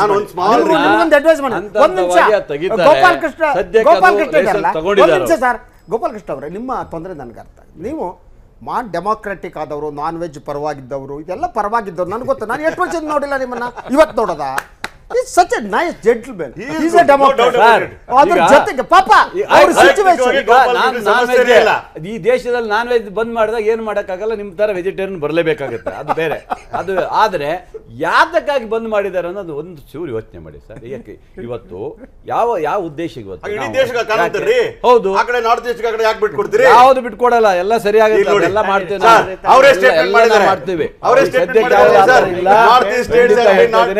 ನಾನು ಒಂದು ನಿಮಿಷ ಶಂಕರ್, ಒಂದು ಸರ್, ಈ ದೇಶದ ಈ ದೇಶದ ಮುಸಲ್ಮಾನರಲ್ಲಿ ಮನಸ್ಸಿಂದ ಮಾತಾಡ್ತಾ ಇಲ್ಲ ಗೋಪಾಲ್. ದರ್ಗಾ ಮೂಲಕ ಅವ್ರ ಪಾತ್ರ ನಿರ್ವಹಣೆ ಮಾಡ್ತಾರೆ. ಒಂದ್ ನಿಮಿಷ ಹೇಳ್ಬಿಡ್ತೇನೆ ಬಟ್ರೆ, ಒಂದ್ ನಿಮಿಷ ಇಲ್ಲ. ಈ ದೇಶದ ಮುಸಲ್ಮಾನರಲ್ಲಿ ಒಂದು ಹೇಳಿಕೆ ಕೊಟ್ರಲ್ಲ, ನಾವು ಸಹ ಬದ್ಧರಾಗ್ತೀವಿ ಅಂತಲ್ಲ, ಎಂತ ಒಂದು ಅದ್ಭುತ ಇದೆ ಇದು. ಈ ರೀತಿಯ ಬದಲಾವಣೆ ಸಂವಿಧಾನಬದ್ಧವಾಗಿ ಕೆಲಸ ಮಾಡ್ಲಿಕ್ಕೆ ತಯಾರಿದ್ದಾರೆ, ಹಿಂದೂಗಳ ಜೊತೆ ಬೆರಲಿಕ್ಕೆ ತಯಾರಿದ್ದಾರೆ. ಹಿಂದೂಗಳ ಜೊತೆಗೆ ಅಂತ ಒಂದು ಕಮ್ಯುನಿಟಿಗೆ ಒಂದು ಸೀಟ್ ಕೊಡ್ಲಿಕ್ಕೆ ಇವ್ರಿಗೆ ಮನಸ್ಸಿಲ್ಲ. ಮಂತ್ರಿ ಮಾಡಿದೀವಲ್ರಿ, ಮಂತ್ರಿ ಆಮೇಲೆ ಪ್ರತಿಪಾದನೆ ಮಾಡಿದೀನಿ ಗೊತ್ತಾ? ಮಂತ್ರಿ ಮಾಡಿದೀವಲ್ರಿ, ಇನ್ನೇನ್ ಬೇಕ್ರಿ? ಮಂತ್ರಿ ಮಾಡಿದ ಸೀಟ್ ಕೊಡೋದ್ರು ಪರವಾಗಿಲ್ಲ. 403 ಸೀಟಲ್ಲಿ ಒಬ್ಬ ಮುಸಲ್ಮಾನರಿಗೆ ಟಿಕೆಟ್ ಸಂದೇಶ ಕೊಡ್ಬೇಕಾಗಿದ್ದೀವಿ. ಸಂದೇಶ ಕೊಡ್ಬೇಕಂತ ನಾವು ಹಿಂದೂಗಳ ಪರಾನೇ, ಇದು ಹಿಂದೂ ರಾಷ್ಟ್ರ ಮಾಡ್ಬೇಕು ಅಂತ ಗುರಿ ಇಟ್ಕೊಂಡು ಇದೆಲ್ಲ ಮಾಡ್ತೀರಿ. ಭಾರತೀಯ ಜನತಾ ಪಕ್ಷ ಇನ್ನೇನ್ರಿ, ನಾವು ದೇಶ ಹೊಡೆಯೋದೇ ಕೆಲಸ. ನಾವು ಹೊಡೆಯಲ್ಲ sir. Vertically they want to divide the country. ನೀವು ಪಕ್ಷ ಇವತ್ತು ಕೇಳಿದಲ್ಲ ಸರ್, ಕೋರ್ಟ್ ಇವತ್ತೊಂದು ಮಾತು ಕೇಳಿದ್ದಾರೆ, 10 ದಿನ ಟೈಮ್ ಕೊಟ್ಟಿದ್ದಾರೆ ಮುಖ್ಯಮಂತ್ರಿಗಳಿಗೆ, ನೀವೆಲ್ಲ ವಿವರಣೆ ಕೊಡಿ ಅಂತ ಕೊಡ್ತಾರೆ. Prima facie there is something wrong with the government decision. S Shankar, ಇಲ್ಲಿ ಬೇಳೂರಿಗೆ ಒಂದೇ ಪ್ರಶ್ನೆ. ನಾರ್ತ್ ಈಸ್ಟ್ ನಲ್ಲಿ 7 ರಾಜ್ಯಗಳಿದೆ ಸರ್. ಹೇಳಿ ಸರ್. 7 ರಾಜ್ಯಗಳಲ್ಲಿ ನಾವು ಬೀಫ್ ವಿಷಯನ ಪ್ರಸ್ತಾಪ ಮಾಡಲ್ಲ, ಬೀಫ್ ಇಸ್ ಅಲೋಡ್ ಅಂತ ಬಿಜೆಪಿ ಅಫಿಷಿಯಲ್ ಸ್ಟ್ಯಾಂಡ್. ಕೇರಳದಲ್ಲಿ ಬಿಜೆಪಿ MLA ಹೇಳಿದ್ರು, ಕ್ಲೀನ್ ಬೀಫ್ ಅನ್ನ ಕೊಡೋದು ನನ್ನ ಕರ್ತವ್ಯ, ನಾನು ಅದನ್ನ ಮಾಡ್ತೀನಿ, ಕೊಡ್ಲೇಬೇಕು ನಾವು. They should give all substances clean, not only beef. Chicken ಅಂಗಡಿನೂ clean, mutton ಅಂಗಡಿನೂ clean ಇರಬೇಕಪ್ಪ. ಮುಂದೆ ಹೇಳ್ತೀನಿ. ಇಲ್ಲಿ ನಾಗಾಲ್ಯಾಂಡ್ ನಲ್ಲಿ ನಾಯಿ ತಿಂತಾರೆ, ರಷ್ಯಾದಲ್ಲಿ ಕುದುರೆ ಸ್ಟೇಪಲ್ ಫುಡ್, ಚೀನಾದಲ್ಲಿ ಹಾವು ತಿಂತಾರೆ, ಏನೇನ್ ಬೇಕೋ ತಿಂತಾರೆ. ಆಯಾ ರಾಜ್ಯಗಳು ಅಥವಾ ಆಯಾ ಪ್ರದೇಶಕ್ಕೆ ಸಂಬಂಧಪಟ್ಟಂಗೆ ಅಲ್ಲಿ ಅವೈಲಬಿಲಿಟಿ, ಫುಡ್ ಕಂಡೀಷನ್ ಇವೆಲ್ಲ ನೋಡ್ಕೊಂಡು ಫುಡ್ ಕಲ್ಚರ್ ದೇಹಕ್ಕೆ ಏನು ಒಗ್ಗುತ್ತೋ ಅದನ್ನ ಅಭ್ಯಾಸ ಮಾಡ್ಕೊಂಡು ಹೋಗ್ತಾರೆ. ಜಗತ್ತಲ್ಲಿ ಯಾಕೆ ಇವತ್ತು largest exporter of beef India ಹೇಳಿ? ಬೀಫ್ಗೆ ಡಿಮ್ಯಾಂಡ್ ಇದೆ. ಈಜಿಪ್ಟ್ಗೆ ಹೋಗುತ್ತೆ, ಮಲೇಷ್ಯಾಗೆ ಹೋಗುತ್ತೆ, ಸೌದಿಗೆ ಹೋಗುತ್ತೆ, ಇಂಡಿಯಾದ್ದು ಅಮೆರಿಕಾಗೆ ಹೋಗುತ್ತೆ. ಅದು ಕೂಡ ಒಂದೊಂದು ಲಾರ್ಜೆಸ್ಟ್ ಎಕ್ಸ್ಪೋರ್ಟರ್ಸ್. ಸೊ ಏನಕ್ಕೆ ತಿಂತಾರೆ ಅವರೆಲ್ಲ? ಆಯ್ತು, ನಿಮ್ಗೆ ಇತಿಹಾಸಕ್ಕೆ ಹೋಗ್ಬಿಟ್ರೆ ವೇದ ಕಾಲದಲ್ಲಿ ಪ್ರತಿಯೊಬ್ರು ಯಾರೋ ಅತಿಥಿ ಬಂದ್ರೆ ನೀವು ಯಾವ ಋಷಿ ಮುನಿಗಳ ನನಗೆ ಎಳೆಗರು ಮಾಂಸ ಬೇಕು ಬೆಳೆದಲ್ಲ. ಇತಿಹಾಸ ಇದು 20 ವರ್ಷ ಅಲ್ಲ, 18 ವರ್ಷ ಅಲ್ಲ, ಎಳೆಗರು ಆಗ್ತಾನೆ 6 ತಿಂಗಳು ಬೇಕು, ಅದನ್ನು ಕೊಡ್ಬೇಕು. ಅದಕ್ಕೆ ಈಗ ವೇದ ಹೋಗಿ 21ನೇ ಶತಮಾನಕ್ಕೆ ಬಂದಿದ್ದೀವಿ ಈಗ. ಮುಸಲ್ಮಾನ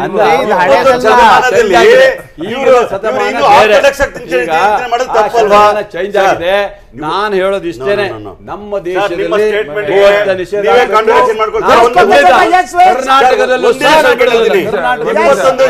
ವೈಜ್ಞಾನಿಕ ಶತಮಾನದ ಬಗ್ಗೆ ಮಾತಾಡ್ತಕ್ಕಂಥವ್ರು ಇಷ್ಟೊಂದು ಆರ್ಥೋಡಾಕ್ಸ್ ಹಾಕಿದ್ದಾರೆ. ನಾವೇನ್ ಆತರ ಇಲ್ಲಪ್ಪ. ಈಗ ಇಸ್ಲಾಂ ಧರ್ಮದವರಾಗ್ಲಿ ಅಥವಾ ಮುಸ್ಲಿಂ ದಾಳಿ ಆದ ನಂತರ ಈ ದೇಶಕ್ಕೆ ಆ ವರ್ಗ ಬಂದಿದ್ದು. ಅದು 1961 ನಂತರ ಬಂದಿದ್ದು ಅಲ್ಲ, ಕನ್ವರ್ಟ್ ಅಲ್ಲ. ನಮ್ಮ ದೇಶಕ್ಕೆ ದಾಳಿ ಮಾಡಕ್ಕೆ ಬಂದು ಅರಬ್ರಿಂದ ಬಂದವರಲ್ಲ, ಹಿಂದೂಯಿಸಂ ನಲ್ಲಿರುವ ತಾರತಮ್ಯ ಅಲ್ಲ. ಅದು ನಂತರ ಅವರು ಅಲ್ಲ, ದಾಳಿ ಫಸ್ಟ್ ಬಂದು ಅಂತ ಆಗಿದ್ದು 961 ಇಂದ ಈ ಕಡೆನೆ. ಅದಕ್ಕೆ ಮೊದಲು ಇಲ್ಲಿ ಯಾರು ಅವ್ರು ಇರ್ಲಿಲ್ಲ. ಇಲ್ಲೆಲ್ಲ ಇದ್ದಿದ್ದು ಮಾಮೂಲಿ ನಮ್ಮ ಹಿಂದೂ ಭಾರತೀಯ ಸಂಸ್ಕೃತಿ ಅವರು ಇದ್ದಿದ್ದಿಲ್ಲಿ. ಅದಕ್ಕೆ ನೀವು ಹೇಳಿದಾಗೆ ಅಲ್ಲೇನೆ ಆವತ್ತಿಗೆ ಗೋಹತ್ಯೆ ಆವತ್ತಿನ ಕಾಲಕ್ಕೆ ಅದೆಲ್ಲ ಹಿಂದೆ ಹೋಗಿತ್ತು. ಈಗ ಅದನ್ನ ವಿಶೇಷವಾಗಿ ತಗೊಂಡಿದ್ದಾರೆ. ಪ್ರಶ್ನೆ ಒಂದೇ ಒಂದು, ಇಲ್ಲಿ ಇದು ರಾಜಕೀಯ ಪ್ರೇರಿತವಾಗಿದೆ ಅನ್ನೋದೇ ಪ್ರಶ್ನೆ ಆಗಿದೆ ಬಿಟ್ರೆ, ನಿಜವಾಗ್ಲೂ ಆರೋಗ್ಯದ ದೃಷ್ಟಿಯಲ್ಲಿ ಅದೇನಾದ್ರೂ ತೆಗಿಯೋದಂತ ಪ್ರಶ್ನೆ ಆದ್ರೆ ಎಲ್ಲರೂ ಒಪ್ಕೋಬೇಕಾಗುತ್ತೆ. ನೀವು ಕೇವಲ ರಾಜಕೀಯ ಪ್ರೇರಿತವಾಗಿ ಒಂದು ಭಾಗಗಳನ್ನು ಬೇರೆ ಮಾಡ್ಕೊಂಡು ವೋಟ್ ಬ್ಯಾಂಕ್ ಮಾಡ್ಕೊಳ್ಳೋ ಪ್ರಶ್ನೆಯಲ್ಲಿ ಆಗ್ತಾ ಇದೆ ಅನ್ನೋದನ್ನೇ ಜನ ತೀಕ್ಷ್ಣವಾಗಿ ಇದನ್ನ ಆರೋಪ ಮಾಡ್ತಾ ಇರೋದು. ಇದು ಸರಿಯಾದ ಪದ್ಧತಿ ಅಲ್ಲ. ಇದು ನೀವು ಸಂವಿಧಾನದಲ್ಲಿ ಅವಕಾಶ ಇದೆಯಾ? ಅದಕ್ಕೆ ಸಂವಿಧಾನದಲ್ಲಿ ಅವಕಾಶ ಇದೆಯಾ? ನಮ್ಮ ಹಿಂದೂ ಇದರಲ್ಲಿ ಸಂವಿಧಾನದ ಅವಕಾಶ ಹಿಂದೂಗಳ ಇದರಲ್ಲಿ ನಾವು ಗೋಗಳಿಗೆ ಆದ್ಯತೆ ಯಾರಿಲ್ಲ, ಇದಕ್ಕೋಸ್ಕರ ಬೇರೆ ಏನು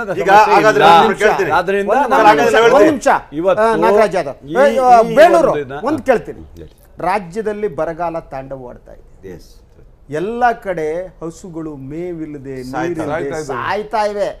ಗೋಮಾತೆ ಸಾಯ್ತಿದ್ದಾಳೆ. ಯಾರು ಬಂದು ಹೋಗ್ಬಿಟ್ಟು ಗೋಶಾಲೆ ತೆರೆದಿದ್ದೀರಾ ನೀವು? ಯಾರು ಮಾಡ್ಬೇಕು ಸರ್? ಅದು ಸರ್ಕಾರ ಮಾಡ್ಬೇಕು.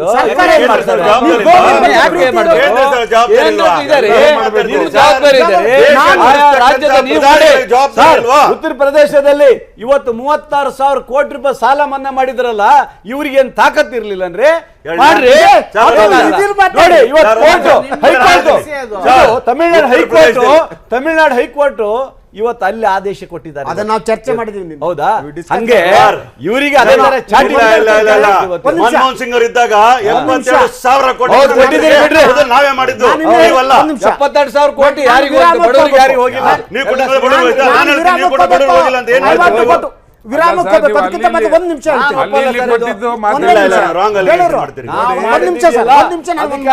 ಉತ್ತರ ಪ್ರದೇಶದ ಮುಖ್ಯಮಂತ್ರಿಗೆ ನಾನು ಅಭಿನಂದನೆ ಸಲ್ಲಿಸ್ತೇನೆ. ದಿಟ್ಟ ಹೆಜ್ಜೆ. ಪ್ರಥಮ ಬಾರಿಗೆ 36,000 ಕೋಟಿ ಮಾಡಿದಂತ ಧೀಮಂತ ಮುಖ್ಯಮಂತ್ರಿ. ಒಂದ್ ನಿಮಿಷ ಸರ್. ಈಗೇನು ಹೈಕೋರ್ಟ್ ಆದೇಶ ಕೊಡ್ತಲ್ಲ, ನನಗಾಗಿರುವ ಆತಂಕ, ಈ ದೇಶಕ್ಕೆ ಫೈನಾನ್ಸ್ ಮಿನಿಸ್ಟರ್ ಬೇಡ ಕಣ್ರಿ.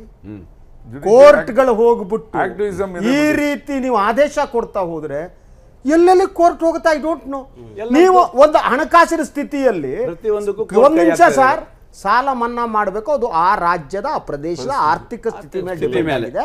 ಅದ್ರ ಮೇಲೆ ಅಲ್ಲಿರುವ ಸರ್ಕಾರ ಫೈನಾನ್ಸ್ ಮಿನಿಸ್ಟರ್ ಬಜೆಟ್. ಈಗ ನಾಳೆ ನ್ಯಾಯಾಧೀಶರ ಬಜೆಟ್ ತಂದ್ಬಿಟ್ಟು ಮಂಡನೆ ಮಾಡೋ ಸ್ಥಿತಿ ಬಂದಿದ್ದೀವಿ ನಾವು. ಏನ್ ಎಲ್ಲಿವರೆಗೆ ಹೋಗ್ತಿದ್ದೀವಿ ನಾವು? I don't understand. ಸರ್ ಒಂದು ನಿಮಿಷ, ನೀವು ಯಾಕೆ ಯಾವಾಗ ಸಂವಿಧಾನಬದ್ಧವಾಗಿ ಸರ್ಕಾರ ನಡೆಸಲ್ವೋ ಇದೆಲ್ಲ ಆಗ್ತದೆ. ಇವ್ರು ಗೊತ್ತಿರ್ಬೇಕು ಅದನ್ನ. ಅದಕ್ಕೆ ನೀವು ಅದಕ್ಕೆ ಸಂವಿಧಾನಬದ್ಧವಾಗಿ ಕಾಂಗ್ರೆಸ್ ಸರ್ಕಾರ ನೀವು ಒಳ್ಳೆ ನಾಗರಾಜ್ ನಾಗರಾಜ್ ಅವರೇ ಡಿಫೆಂಡ್ ಮಾಡುವಂತ ಪ್ರಶ್ನೆ ಇಲ್ಲ. ಸಂವಿಧಾನಬದ್ಧವಾಗಿ ಕೆಲಸ ಯಾರ ಮನೆಯಲ್ಲಿ ಗಂಡು ಮಗ ಎತ್ತಿದ್ದು ಯಾರಿಗೂ ಅದು ಮುಖ್ಯ ಆಗಲ್ಲ. ನಮ್ಮ ಮನೇಲಿ ಗಂಡು ಮಗ. ನಮ್ಮ ಕರ್ನಾಟಕದಲ್ಲಿ ನೀವು 9 ವರ್ಷದ ಹಿಂದೆ ಕುಮಾರಸ್ವಾಮಿ ಅವರ ಕಾಲದಲ್ಲಿ ಆದಂತ ಸಾಲ ಮನ್ನಾ ಬಿಟ್ರೆ ಮತ್ತೆ ಯಾರಾದ್ರೂ ಮಾಡೋದು? ಈ ಮಳೆ ಬಿದ್ದು ಮರುದಿನ ಬಹಳ ಶಾಂತವಾಗಿರುತ್ತೆ. ಈಗ ಮಳೆ ಬಿದ್ದು ಮುಗಿದಿದೆ, ಅದರಿಂದ ಎಲ್ಲರೂ ಶಾಂತವಾಗಿದ್ದಾರೆ. ಅದಕ್ಕೆ ಮುಂದಿನ ಸುದ್ದಿ ಅಂತ ನೋಡೋಣ. 2 ವಿಧಾನಸಭಾ ಕ್ಷೇತ್ರಗಳ ಮತದಾನಕ್ಕೆ ಇನ್ನು 3 ದಿನ ಬಾಕಿ. ಹೀಗಾಗಿ ಪ್ರಚಾರದ ಅಖಾಡದಲ್ಲಿ ಆರೋಪ ಪ್ರತ್ಯಾರೋಪ ತಾರಕಕ್ಕೇರಿದೆ. ಮುಖ್ಯಮಂತ್ರಿ ಸಿದ್ದರಾಮಯ್ಯ ಯಡಿಯೂರಪ್ಪ ವಿರುದ್ಧ ವಾಗ್ದಾಳಿ ನಡೆಸಿದರೆ ಬಿಜೆಪಿ ಮುಖಂಡ ಈಶ್ವರಪ್ಪ ಮುಖ್ಯಮಂತ್ರಿಗಳ ವಿರುದ್ಧ ಹರಿಹಾಯ್ದಿದ್ದಾರೆ. ಪ್ರಚಾರದ ಅಖಾಡದಲ್ಲಿ ಆರೋಪ ಪ್ರತ್ಯಾರೋಪ. ಮತ ಸೆಳೆಯೋಕೆ ರಾಜಕೀಯ ಪಕ್ಷಗಳ ಕಸರತ್ತು. ಚಾಮರಾಜನಗರಕ್ಕೆ ಬರೋದಕ್ಕೆ ಯಡಿಯೂರಪ್ಪಗೆ ಭಯ. ಹೀಗಾಗಿ ಈಗಲೂ ಬಿಎಸ್ವೈ ಚಾಮರಾಜನಗರಕ್ಕೆ ಹೋಗಲ್ಲ. ಇಂಥವರು ಏನು ಅಭಿವೃದ್ಧಿ ಮಾಡ್ತಾರೆ? ಇದು ಸಿಎಂ ಸಿದ್ದರಾಮಯ್ಯರ ಪ್ರಶ್ನೆ. ಇವತ್ತು ಗುಂಡ್ಲುಪೇಟೆಯಲ್ಲಿ ಕಾಂಗ್ರೆಸ್ ಅಭ್ಯರ್ಥಿ ಪರ ಮುಖ್ಯಮಂತ್ರಿ ಸಿದ್ದರಾಮಯ್ಯ ಜೊತೆ ಪಕ್ಷದ ಮುಖಂಡ ಸಿಎಂ ಇಬ್ರಾಹಿಂ ಮತಬೇಟೆ ನಡೆಸಿದ್ರು. ಈ ಶ್ರೀಮಾನ್ ಯಡಿಯೂರಪ್ಪನವರು ಎಲ್ಲ ಕಡೆ ಹೇಳ್ತಾ ಇದ್ದಾರೆ, ನಾನು 2018ಕ್ಕೆ ಮುಖ್ಯಮಂತ್ರಿ ಆಗ್ಬೇಕಾದ್ರೆ ಈಗ ಇವ್ರು ಗೆಲ್ಸಿ ಅಂತ. ನಾನು ಕೇಳ್ತೀನಿ, ಯಡಿಯೂರಪ್ಪನವ್ರೆ, ನೀವು ಮುಖ್ಯಮಂತ್ರಿ ಆಗಿದ್ದಾಗ ಮುಖ್ಯಮಂತ್ರಿ ಸ್ಥಾನ ಹೋಗ್ಬಿಡ್ತದೆ ಅಂತೇಳಿ ಚಾಮರಾಜನಗರಕ್ಕೆ ಬರದೇ ಹೋದವ್ರು ನೀವು ಇಲ್ಲಿ ಬಂದು ಓಟ್ ಕೇಳ್ತಾ ಇದ್ದಾರಲ್ಲ, ನಾಚಿಕೆ ಆಗಲ್ಲ ನಿಮಗೆ ಅಂತ ಕೇಳಬೇಕು. ತೆರೆಕಾಣಂಬಿಯಲ್ಲಿ ಕಾಂಗ್ರೆಸ್ ಬಹಿರಂಗ ಸಭೆ ನಡೆಯಿತು.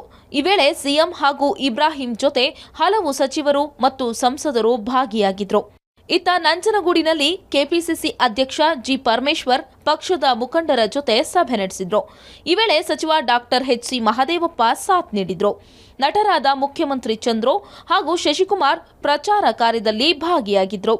ಹೆಗ್ಗಡಹಳ್ಳಿ ಜಿಲ್ಲಾ ಪಂಚಾಯತ್ ಕ್ಷೇತ್ರದಲ್ಲಿ ಬಿಜೆಪಿ ಮುಖಂಡ ಕೆಎಸ್ ಈಶ್ವರಪ್ಪ ಹಾಗೂ ಸಂಸದ ಶ್ರೀರಾಮುಲು ಕಮಲ ಪಕ್ಷದ ಅಭ್ಯರ್ಥಿ ಪರ ಅಖಾಡಕ್ಕಿಳಿದಿದ್ರು. ಈ ವೇಳೆ ಸಿಎಂ ವಿರುದ್ಧ ಈಶ್ವರಪ್ಪ ವಾಗ್ದಾಳಿ ನಡೆಸಿದ್ರು. ಸಂಜೆ ಅಶೋಕಪುರಂ ಸೇರಿದಂತೆ ಕೆಲವೆಡೆ ಮಾಜಿ ಸಿಎಂ ಬಿಎಸ್ವೈ ಮತಯಾಚಿಸಿದ್ರು. 3 ದಿನ ಇದೆ, 3 ರಾತ್ರಿ ಸಾಕು ಅವ್ರಿಗೆ, 2 ರಾತ್ರಿ ಸಾಕು, ರಾತ್ರಿ ಆಟ ಆಡ್ತಾರೆ. ಹೌದಾನೆ? ಅದಕ್ಕೋಸ್ಕರ ನಾನು ಹೇಳ್ತಾ ಇರೋದು, ಈ ದುಡ್ಡನ್ನ ಹಂಚೋ ವ್ಯಕ್ತಿಗಳಿಗೆ ಸರಿಯಾದ ಬುದ್ಧಿ ಕಲಿಸಬೇಕು. ಮತದಾನ ನಡೆಯುವುದಕ್ಕೆ 3 ದಿನ ಬಾಕಿ, ಬಹಿರಂಗ ಪ್ರಚಾರ 2 ದಿನ. ಹೀಗಾಗಿ ಸಿಕ್ಕ ಅವಕಾಶದಲ್ಲಿ ಜನರ ಮನವೊಲಿಕೆಗೆ ಎರಡೂ ಪಕ್ಷಗಳು ಇನ್ನಿಲ್ಲದ ಕಸರತ್ತು ನಡೆಸ್ತಾ ಇದೆ. 2 ದಿನ ಪ್ರಚಾರದ ಕಾವು ಮತ್ತಷ್ಟು ಏರಲಿದೆ. ಗುಂಡ್ಲುಪೇಟೆಯಿಂದ ರಾಕೇಶ್ ಸುಂದರ್ ಜೊತೆ ರವಿ ಪಾಂಡವಪುರ, ಸುದ್ದಿ ಟಿವಿ, ನಂಜನಗೂಡು. ಎಸ್, ಏನು ಒಟ್ಟಾರೆಯಾಗಿ ಈ ಚುನಾವಣಾ ಪ್ರಚಾರದ ಭರಾಟೆಯಲ್ಲಿ ಮಾತುಗಳು ಬರ್ತವೆ. ನಮ್ಮಲ್ಲ ಒಂದು ಹಳೆ ಇದಿದೆ, ನಾವು ಹೇಗಿದ್ದೀವಿ ಅನ್ನೋದು ನಮ್ಮ ಮಾತು ಏನಿದೆ ಅದು ಸ್ಪಷ್ಟಪಡಿಸ್ತಾ ಹೋಗುತ್ತೆ ಅಂತ. ಈಶ್ವರಪ್ಪನವ್ರು ಕೆಲವು ರೀತಿ ಮಾತಾಡ್ತಾರೆ, ಒಂದು ಸಲ ಭಾಳ ಚೆನ್ನಾಗಿ ಮಾತಾಡ್ಬಿಡ್ತಾರೆ ಅವರು. ಈಶ್ವರಪ್ಪನವರು ಅಪರೂಪಕ್ಕೆ ನಿನ್ನೆ ಏನೋ ಒಂದು ಅದ್ಭುತವಾಗಿ ಮಾತಾಡ್ಬಿಟ್ರು. ಎಲ್ಲ ಟೈಮಿಗೂ ಅಲ್ಲ, ಒಂದೊಂದು ಸಲ ಭಾಳ ಅದ್ಭುತವಾಗಿ ಮಾತಾಡ್ತಾರೆ. ಅವ್ರೇನೋ ರಾತ್ರಿ ಕೆಲಸದ ಬಗ್ಗೆ ಮಾತಾಡ್ತಾ ಇದ್ರು. ಏನು ಗೋಪಾಲಕೃಷ್ಣ, ಅದು ರಾತ್ರಿ 2 ರಾತ್ರಿ ಸಾಕು, 2 ರಾತ್ರಿ ಸಾಕು, 2 ರಾತ್ರಿ ಮಾಡಿಬಿಡ್ತಾರೆ, 2 ರಾತ್ರಿ ಮಾಡಿಬಿಡ್ತಾರೆ, ನನಗೇನು ಅರ್ಥ ಆಗಿಲ್ಲ ಅದು 2 ರಾತ್ರಿಯಲ್ಲಿ ಮಾಡ್ತಾರೆ ಅಂತೇಳಿ ನೀವು ಬೇರೆ ತಿಳ್ಕೊಳ್ಳೋದು ಬೇಡ. ಅದು 2 ರಾತ್ರಿಯಲ್ಲಿ ಚುನಾವಣೆಯನ್ನು ಅದಲು ಬದಲು ಮಾಡ್ತಾರೆ ಅಂದರೆ ಹಣ ಹಂಚುತ್ತಾರೆ ಅಂತ. ಸರ್ಕಾರ ಇದ್ದಂಥ ಇವರು ಅದನ್ನು ಅಲ್ಲಿ ವ್ಯವಸ್ಥಿತವಾಗಿ ಹಣ ಹಂಚಿ ಅಲ್ಲಿ ಏನು ಬದಲಾವಣೆಗಳನ್ನು ಮಾಡಕ್ಕೆ ಹೊಡ್ತಾರೆ ಅನ್ನೋದು ಆ ಮಾತಲ್ಲಿ ಹೇಳಿದ್ರು. ನೀವು ಬಿಜೆಪಿ ಅವ್ರು ಮಾತ್ರ ಹಣ ಹಂಚಲ್ಲ, ತೀರ್ಥ ಪ್ರಸಾದ ಕೊಟ್ಕೊಂಡು. ಇಲ್ಲಪ್ಪ, ನಾವು ವಿರೋಧ ಪಕ್ಷ ನಮ್ಮ ಹತ್ರ ಎಲ್ಲಿ ನಾವು ಹಣ ಹಂಚಕ್ಕೆ ನಾವು ಹಾಕತ್ತ? ನಮ್ಮ ಹತ್ರ ಏನಿದೆ? ನಾವು ಏನಿದ್ರು ಭಾಷಣ ಮಾಡೋದು, ನಮ್ಮ ಹಿಂದಿನ ಆಡಳಿತದಲ್ಲಿ ಕೊಟ್ಟಂತ ಭರವಸೆಗಳು. ಲೋಕೇಶ್ ರೂಪಾಯಿ ದುಡ್ಡಿಲ್ವ ಇವ್ರ ಹತ್ರ? ಯಾರು 100% ಭಾಗ ನಂಬೋದಿಲ್ಲ. ಇಲ್ಲ ಲೋಕೇಶ್ ಅವರು, ಏನು ನಮ್ಮ ಭಾರತೀಯ ಜನತಾ ಪಕ್ಷದಲ್ಲಿ ನಮ್ಮಲ್ಲಿ ಏನು ಇಲ್ಲ. ಯಾಕಂದ್ರೆ ಕಾಂಗ್ರೆಸ್ ಸ್ವತಂತ್ರ ಬಂದಿದ್ದ ಅವರೇ ಆಡಳಿತ ಮಾಡಿದವರು. ಚುನಾವಣೆಯಲ್ಲಿ ಗೋಪಾಲಕೃಷ್ಣ, ಚುನಾವಣೆಯಲ್ಲಿ ಹಣದ ಪಾತ್ರದ ಬಗ್ಗೆ ಗಂಭೀರ ಚರ್ಚೆ ನಡೀಬೇಕು ಅಂತ ಒಪ್ತೀನಿ. ಅದು ಯಾವುದೇ ಪಾರ್ಟಿ ಸೀಮಿತ ಆಗಿಲ್ಲ. ಇಲ್ಲಿ ಪತಿವ್ರತೆಯರು ಯಾರು ಇಲ್ಲ. ಆಯ್ತು, ನಾನು ಮಾತ್ರ ಪತಿವ್ರತೆ ಅಂದ್ರೆ ಜನ ನಗ್ತಾರಟ್ಟೆ. ಈಗ ನೋಡಿ, ಈ ಚುನಾವಣೆ ಇರೋದು, ಅಧಿಕಾರ ಇರೋದು ಇವ್ರ ಹತ್ರ ಇದೆ, ಅಧಿಕಾರಿಗಳು ಇವ್ರ ಹತ್ರ ಇದ್ದಾರೆ. ಅದನ್ನೆಲ್ಲ ಬಳಸ್ಕೊಂಡು ಇವ್ರು ಏನು ಮಾಡ್ಬೇಕೆಲ್ಲ ಮಾಡ್ತಾರೆ ಅನ್ನೋ ಉದಾಹರಣೆ ಕೊಟ್ಟಿದ್ದಾರೆ. ಬಹಳ ಚಂದ ಹೇಳಿದ್ರು. ಯಾಕಂದ್ರೆ ನಾವು ಅಧಿಕಾರದಲ್ಲಿ ಇದ್ದಂಗಿಂತ ಇವರು ಅಧಿಕಾರದಲ್ಲಿ ಇರಬೇಕಾದ್ರೆ ಯಾವಾಗ ಇವ್ರು ಮೆಜಾರಿಟಿ ಬರಲಿಲ್ಲ, ಇಂಡಿಪೆಂಡೆಂಟ್ ತಗೊಂಡಿದ್ರಲ್ಲ, ಅವಾಗ ಎಷ್ಟು ಬೈ ಎಲೆಕ್ಷನ್ ನಡೆಸಿದ್ರಲ್ಲ, ಆಪರೇಷನ್ ಕಮಲ ಮಾಡಿ ಅವಾಗ ಎಷ್ಟು ದುಡ್ಡು ಹಂಚಿದ್ರು. ಇವ್ರು ಅಧಿಕಾರದಲ್ಲಿ ಇರಲಿಲ್ಲ ಅವಾಗ. ಇವ್ರೇನು ಚಾಚಾಗಳ? ಇವ್ರು ಮಾಡಿದ್ದೆಲ್ಲ ಸತ್ಯನಾ? ಅವಾಗ ದುಡ್ಡೇ ಹಂಚಿಲ್ಲ ಅವರು. ಇನ್ನೊಬ್ಬರ ಮೇಲೆ ಆಪಾದನೆ ಮಾಡುವಾಗ ಅವ್ರು ತಾವು ಏನು ಅಂತ ಅವ್ರ ಬೆನ್ನನ್ನು ಅವ್ರು ತಾವು ನೋಡ್ಕೋಬೇಕಾಗ್ತದೆ. ಅದರಿಂದ ಯಾರ ಮೇಲೆ ಗುರುತರ ಆಪಾದನೆ ಮಾಡಕ್ಕೆ ಹೋಗ್ಬೇಡಿ. ಯಾರು ಕೂಡ ಪ್ರಜಾಪ್ರಭುತ್ವದಲ್ಲಿ ದುಡ್ಡು ಹಂಚೋದಿದ್ರೆ ಅದು ನಾವು ಖಂಡಿಸಬೇಕಾಗ್ತದೆ. ರಾಜಕೀಯ ಪಕ್ಷಗಳಿಗೆ, ಕಾಂಗ್ರೆಸ್ ಕಾರ್ಯಕರ್ತನಾಗಿ, ಕಾಂಗ್ರೆಸ್ನ ಮುಖಂಡನಾಗಿ ನಾನು ಹೇಳ್ತೀನಿ, ನಾವು ಆ ಪ್ರಾಕ್ಟೀಸ್ ಇಟ್ಕೊಂಡಿಲ್ಲ. ಅದೇನಿದ್ರು ಕೂಡ ಜಿಲ್ಲಾ ಪಂಚಾಯತಿ ಸದಸ್ಯ ದುಡ್ಡು ಆಗಬೇಕಾಗ್ತದೆ. ಇವತ್ತು ನಿನ್ನೆ ಸಿಕ್ಕಿ ಬೀಳಲಿಲ್ಲ ಅಂದ್ರೆ ಇವರು ಬೈ ಎಲೆಕ್ಷನ್ ಒಂದಲ್ಲ, ಸುಮಾರು 10-17 ಬೈ ಎಲೆಕ್ಷನ್ ನಡೆಸಿದಾಗ, ಆಪರೇಷನ್ ಕಮಲಗಳು ನಡೆಸಿದಾಗ ದುಡ್ಡಿನ ಹಂಚಿಕೆ ಬಗ್ಗೆ ಅವರ ಆತ್ಮಸಾಕ್ಷಿಯಾಗಿ ಮಾತಾಡಬೇಕಾಗ್ತದೆ. ಇವ್ರಿಗೆ ಗೊತ್ತಿದೆ ಚೆನ್ನಾಗಿ. ನೋ, ಅದು ಜನತಂತ್ರ ವ್ಯವಸ್ಥೆಯಲ್ಲಿ ನಾವು ಕೂಡ ಅದನ್ನ ಮಾಡಿ ಜನತಂತ್ರ ವ್ಯವಸ್ಥೆಯಲ್ಲಿ ವಿರೋಧ ಮಾಡ್ಬೇಕು. ನಾವು ಚುನಾವಣೆಗಳಲ್ಲಿ ಹಣದ ಪಾತ್ರದ ಬಗ್ಗೆ ದೇಶದಲ್ಲಿ ಗಂಭೀರ ಚರ್ಚೆ ಆಗಬೇಕು. ಅದು ರಾಷ್ಟ್ರೀಯ ಪಕ್ಷಗಳು ಬಹಳ ಇಂಪಾರ್ಟೆಂಟ್ ಆಗಿ ಮಾತಾಡಬೇಕು. ಇನ್ನೊಂದು ಮಾತು ಕೇಳ್ತೀನಿ ಬೆಳೂರು ಗೋಪಾಲ್, ಹೇಳಿ ಸರ್. ತಾವು ಒಂದು ಚುನಾವಣೆಗೆ ಸ್ಪರ್ಧಿಸಿರಿ ಇವತ್ತು ದಿನ. ಹೌದು. ತಮಗೆ ಅಸೆಂಬ್ಲಿಗೆ 20-25 ಕೋಟಿ ಬೇಕು ವೆಚ್ಚಕ್ಕೆ. ಯಾತಕ್ಕೆ ಸರ್? ಒಂದು ನಿಮಿಷ ನಾನು ಹೇಳೋದು ಕೇಳಿ ಸರ್. ಒಂದು ನಿಮಿಷ. 20-25 ಕೋಟಿ ಬೇಕು.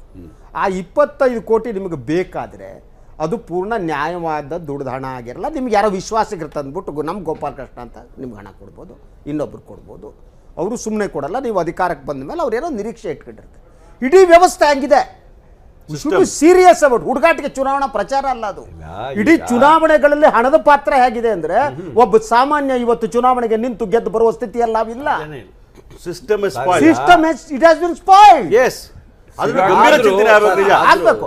ಹುಡುಗಾಟಿಕೆ ಮಾಡಬಾರದು. ಇಲ್ಲ, ಇದರಲ್ಲಿ ನೀವು ಚಿಂತನೆ ಮಾಡಬೇಕು, ನಾವು ಎಲ್ಲರೂ ಮಾಡಬೇಕು, ಎಲ್ಲರೂ ಚಿಂತನೆ ಮಾಡಬೇಕು. ಸೀರಿಯಸ್ ನಿಮಗೆ ಚಿಂತನೆ ಮಾಡ್ಬೇಕಾದ್ರೆ ನಾವಲ್ಲ, ನಾನೇನ್ ಹೇಳ್ತೀನಿ, ಮತದಾರರು ಮಾಡ್ಬೇಕು. ಅದನ್ನ ಮತದಾರರು ಆ ಚಿಂತನೆ ಮಾಡ್ಬೇಕು. ನಾವು ಮತದಾರರು ಯಾವತ್ತು ಆ ಚಿಂತನೆ ಮಾಡ್ತಾರೋ ಈ ದೇಶದ ಅಭಿವೃದ್ಧಿಯಲ್ಲಿ ಒಂದು ಮಾತ್ರ ಹೇಳ್ತೀನಿ ಕೇಳಿ.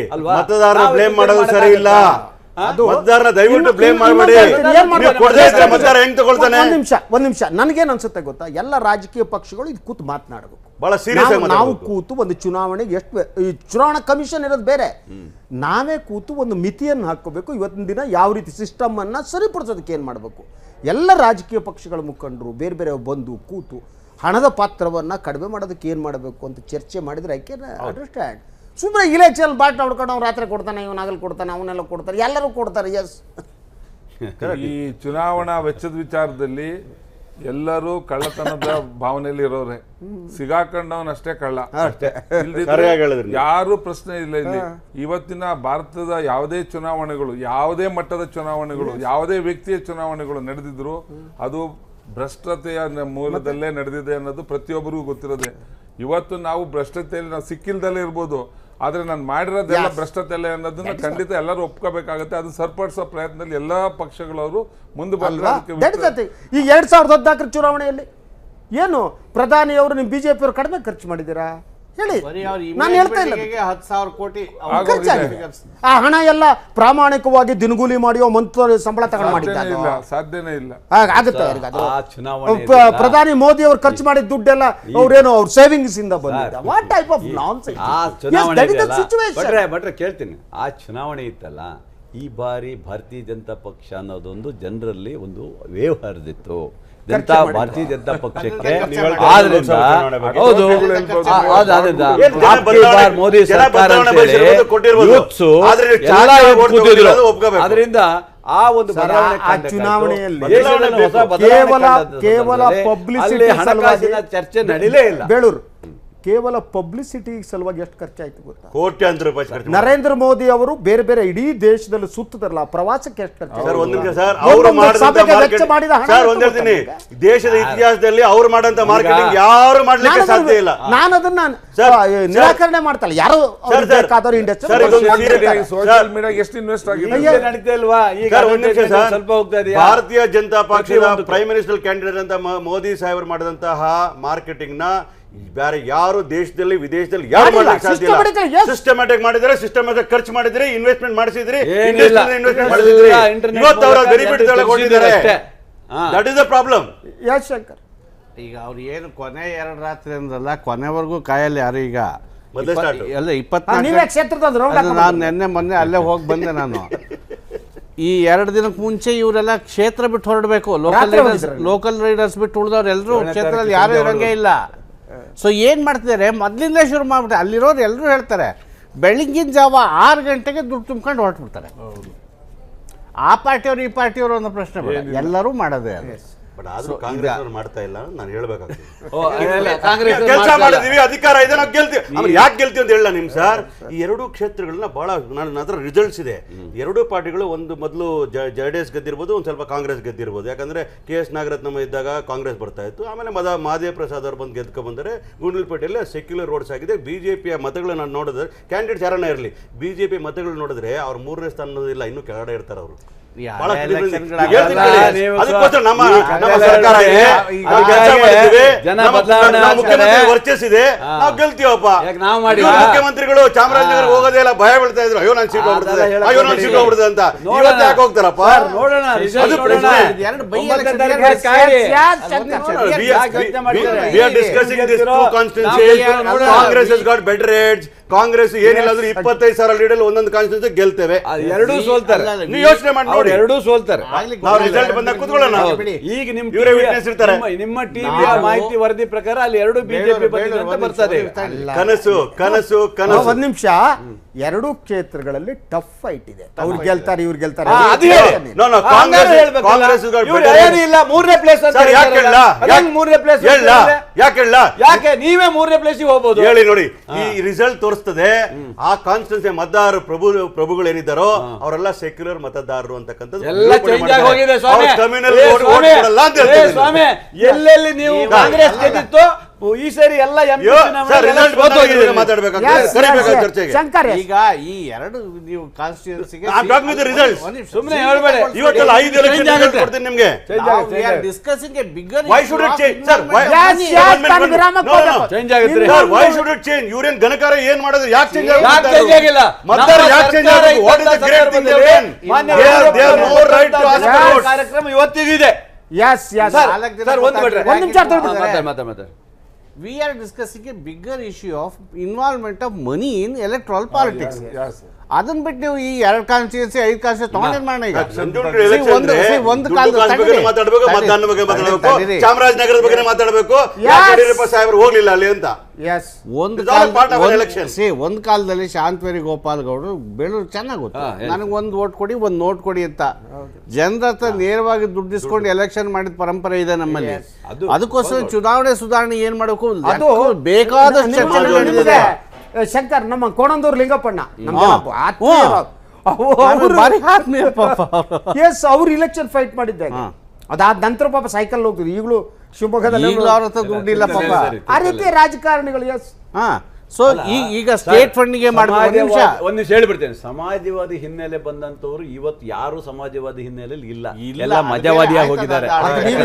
ಯಾರನ್ನ ಟಾರ್ಗೆಟ್ ಮಾಡ್ತೀರಿ ಗೊತ್ತಾ? ಹೌದು, ಮಜವಾದಿ ಹೌದ್ರಿ. ಸಮಾಜವಾದಿ ಹಿನ್ನೆಲೆಯಲ್ಲಿ ಇಲ್ಲ ಅವರೆಲ್ಲ. ಆದ್ರೆ ಗೋಪಾಲ್ ಗೌಡ್ರು ನಿಮ್ ಮನಸ್ಸಲ್ಲಿ ತಿಮ್ಮಪ್ಪನವ್ರು ಒಬ್ಬರೇ ಅಲ್ಲ. ಒಂದ್ ಹೇಳ್ಬಿಡ್ತೇನೆ ಶಂಕರ್ ಅವ್ರೆ. ಆದ್ರೆ ಗೋಪಾಲ್ ಗೌಡ್ರು ಇದ್ರಲ್ಲ, ಅವತ್ತು ಅವ್ರಿಗೆ ದುಡ್ಡು ಕೊಟ್ರು. ಸರ್ ಅವ್ರು ಕೋಟ್ ಹಾಕೊಳ್ತಿದ್ರು. ಯಾಕೆ ಗೊತ್ತಾನು? ಅವ್ರು ಬಟ್ಟೆ ಹರಿದೋಗಿಲ್ಲ, ಅದು ಮುಚ್ಕೊಳ್ಳೋಕ್ಕೋಸ್ಕರ ಕೋಟ್ ಹಾಕೊಳ್ತಂತ ಅದನ್ನ ಹೇಳಕ್ ಹೋಗೋದು ಬೇಡ. ಸಮಾಜವಾದಿ ಆಗಿನ ಚುನಾವಣೆಗಳು ಬೇರೆ, ಈಗಿನ ಚುನಾವಣೆ ಬದಲಾವಣೆ ಆಗಿದೆ. ಹರಿಶ್ಚಂದ್ರ ಪ್ರಶ್ನೆ ಯಾರು ಹೇಳೋಂಥದ್ದೇನಿಲ್ಲ. ಚುನಾವಣೆಯಲ್ಲಿ ಏನ್ ಸುಧಾರಣೆ ಮಾಡಬೇಕು, ಸ್ಟೇಟ್ ಫಂಡಿಂಗ್ ಮಾಡ್ಬೇಕು, ಇದೆಲ್ಲ ಚರ್ಚೆಗಳು ಏನಕ್ಕೆ ನಡೀತಾ ಇದಾವೆ? ಯಾಕೆಂದ್ರೆ ಭ್ರಷ್ಟಾಚಾರದ ಮೂಲ ಇದೆಯಲ್ಲ ಅದೇ ಚುನಾವಣೆ. ನೀವು ಇಲ್ಲಿ ಸುಧಾರಿಸಿದ್ರೆ ಇನ್ನೆಲ್ಲೂ ಏನು ಮಾಡಕ್ ಸಾಧ್ಯ ಇಲ್ಲ. ಅದಕ್ಕೆ ನೀವು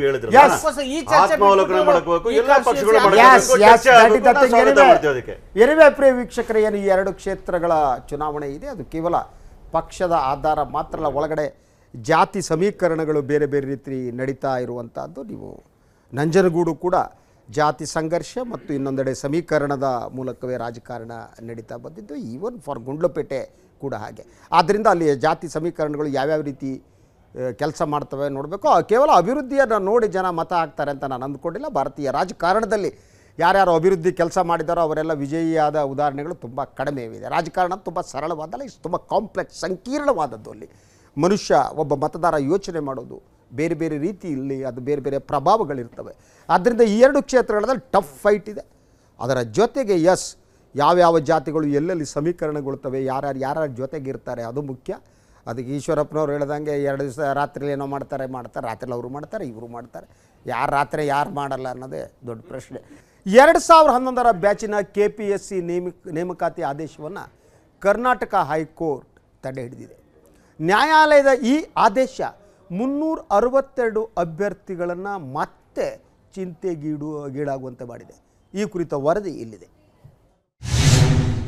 2011ರ ಬ್ಯಾಚಿನ KPSC ನೇಮಕಾತಿ ವಿಚಾರ.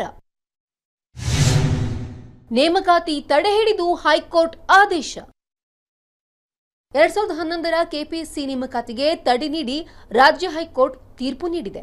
2011ರಲ್ಲಿ ನಡೆದ ನೇಮಕಾತಿಯಲ್ಲಿ ವ್ಯಾಪಕ ಅಕ್ರಮವಾಗಿದೆ ಎಂಬ ಆರೋಪದ ಹಿನ್ನೆಲೆಯಲ್ಲಿ 2014ರಲ್ಲಿ ರಾಜ್ಯ ಸರ್ಕಾರ ನೇಮಕಾತಿಯನ್ನ ರದ್ದುಗೊಳಿಸಿತ್ತು.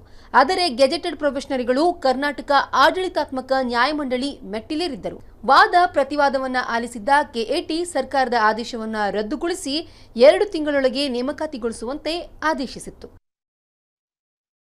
ಕೆಎಟಿ ಆದೇಶದ ಬೆನ್ನಲ್ಲೇ ರಾಜ್ಯ ಸರ್ಕಾರ ಸಚಿವ ಸಂಪುಟ ಸಭೆಯಲ್ಲಿ ಕೆಎಟಿ ನೀಡಿದ್ದ ಆದೇಶದ ವಿರುದ್ಧ ಹೈಕೋರ್ಟಿಗೆ ಮೇಲ್ಮನವಿ ಸಲ್ಲಿಸುವ ವಿಚಾರವನ್ನ ಕೈಬಿಟ್ಟಿತ್ತು. ಜೊತೆಗೆ ನೇಮಕಾತಿಯನ್ನ ಕಾಯಂಗೊಳಿಸಲು ನಿರ್ಧರಿಸಿತ್ತು. ಆದರೆ ಸ್ವಾತಂತ್ರ್ಯ ಹೋರಾಟಗಾರ ದೊರೆಸ್ವಾಮಿಯವರು ಕೆಎಟಿ ಆದೇಶವನ್ನ ಪ್ರಶ್ನಿಸಿ ಹೈಕೋರ್ಟಿನಲ್ಲಿ ಸಾರ್ವಜನಿಕ ಹಿತಾಸಕ್ತಿ ಅರ್ಜಿ ಸಲ್ಲಿಸಿದ್ದರು.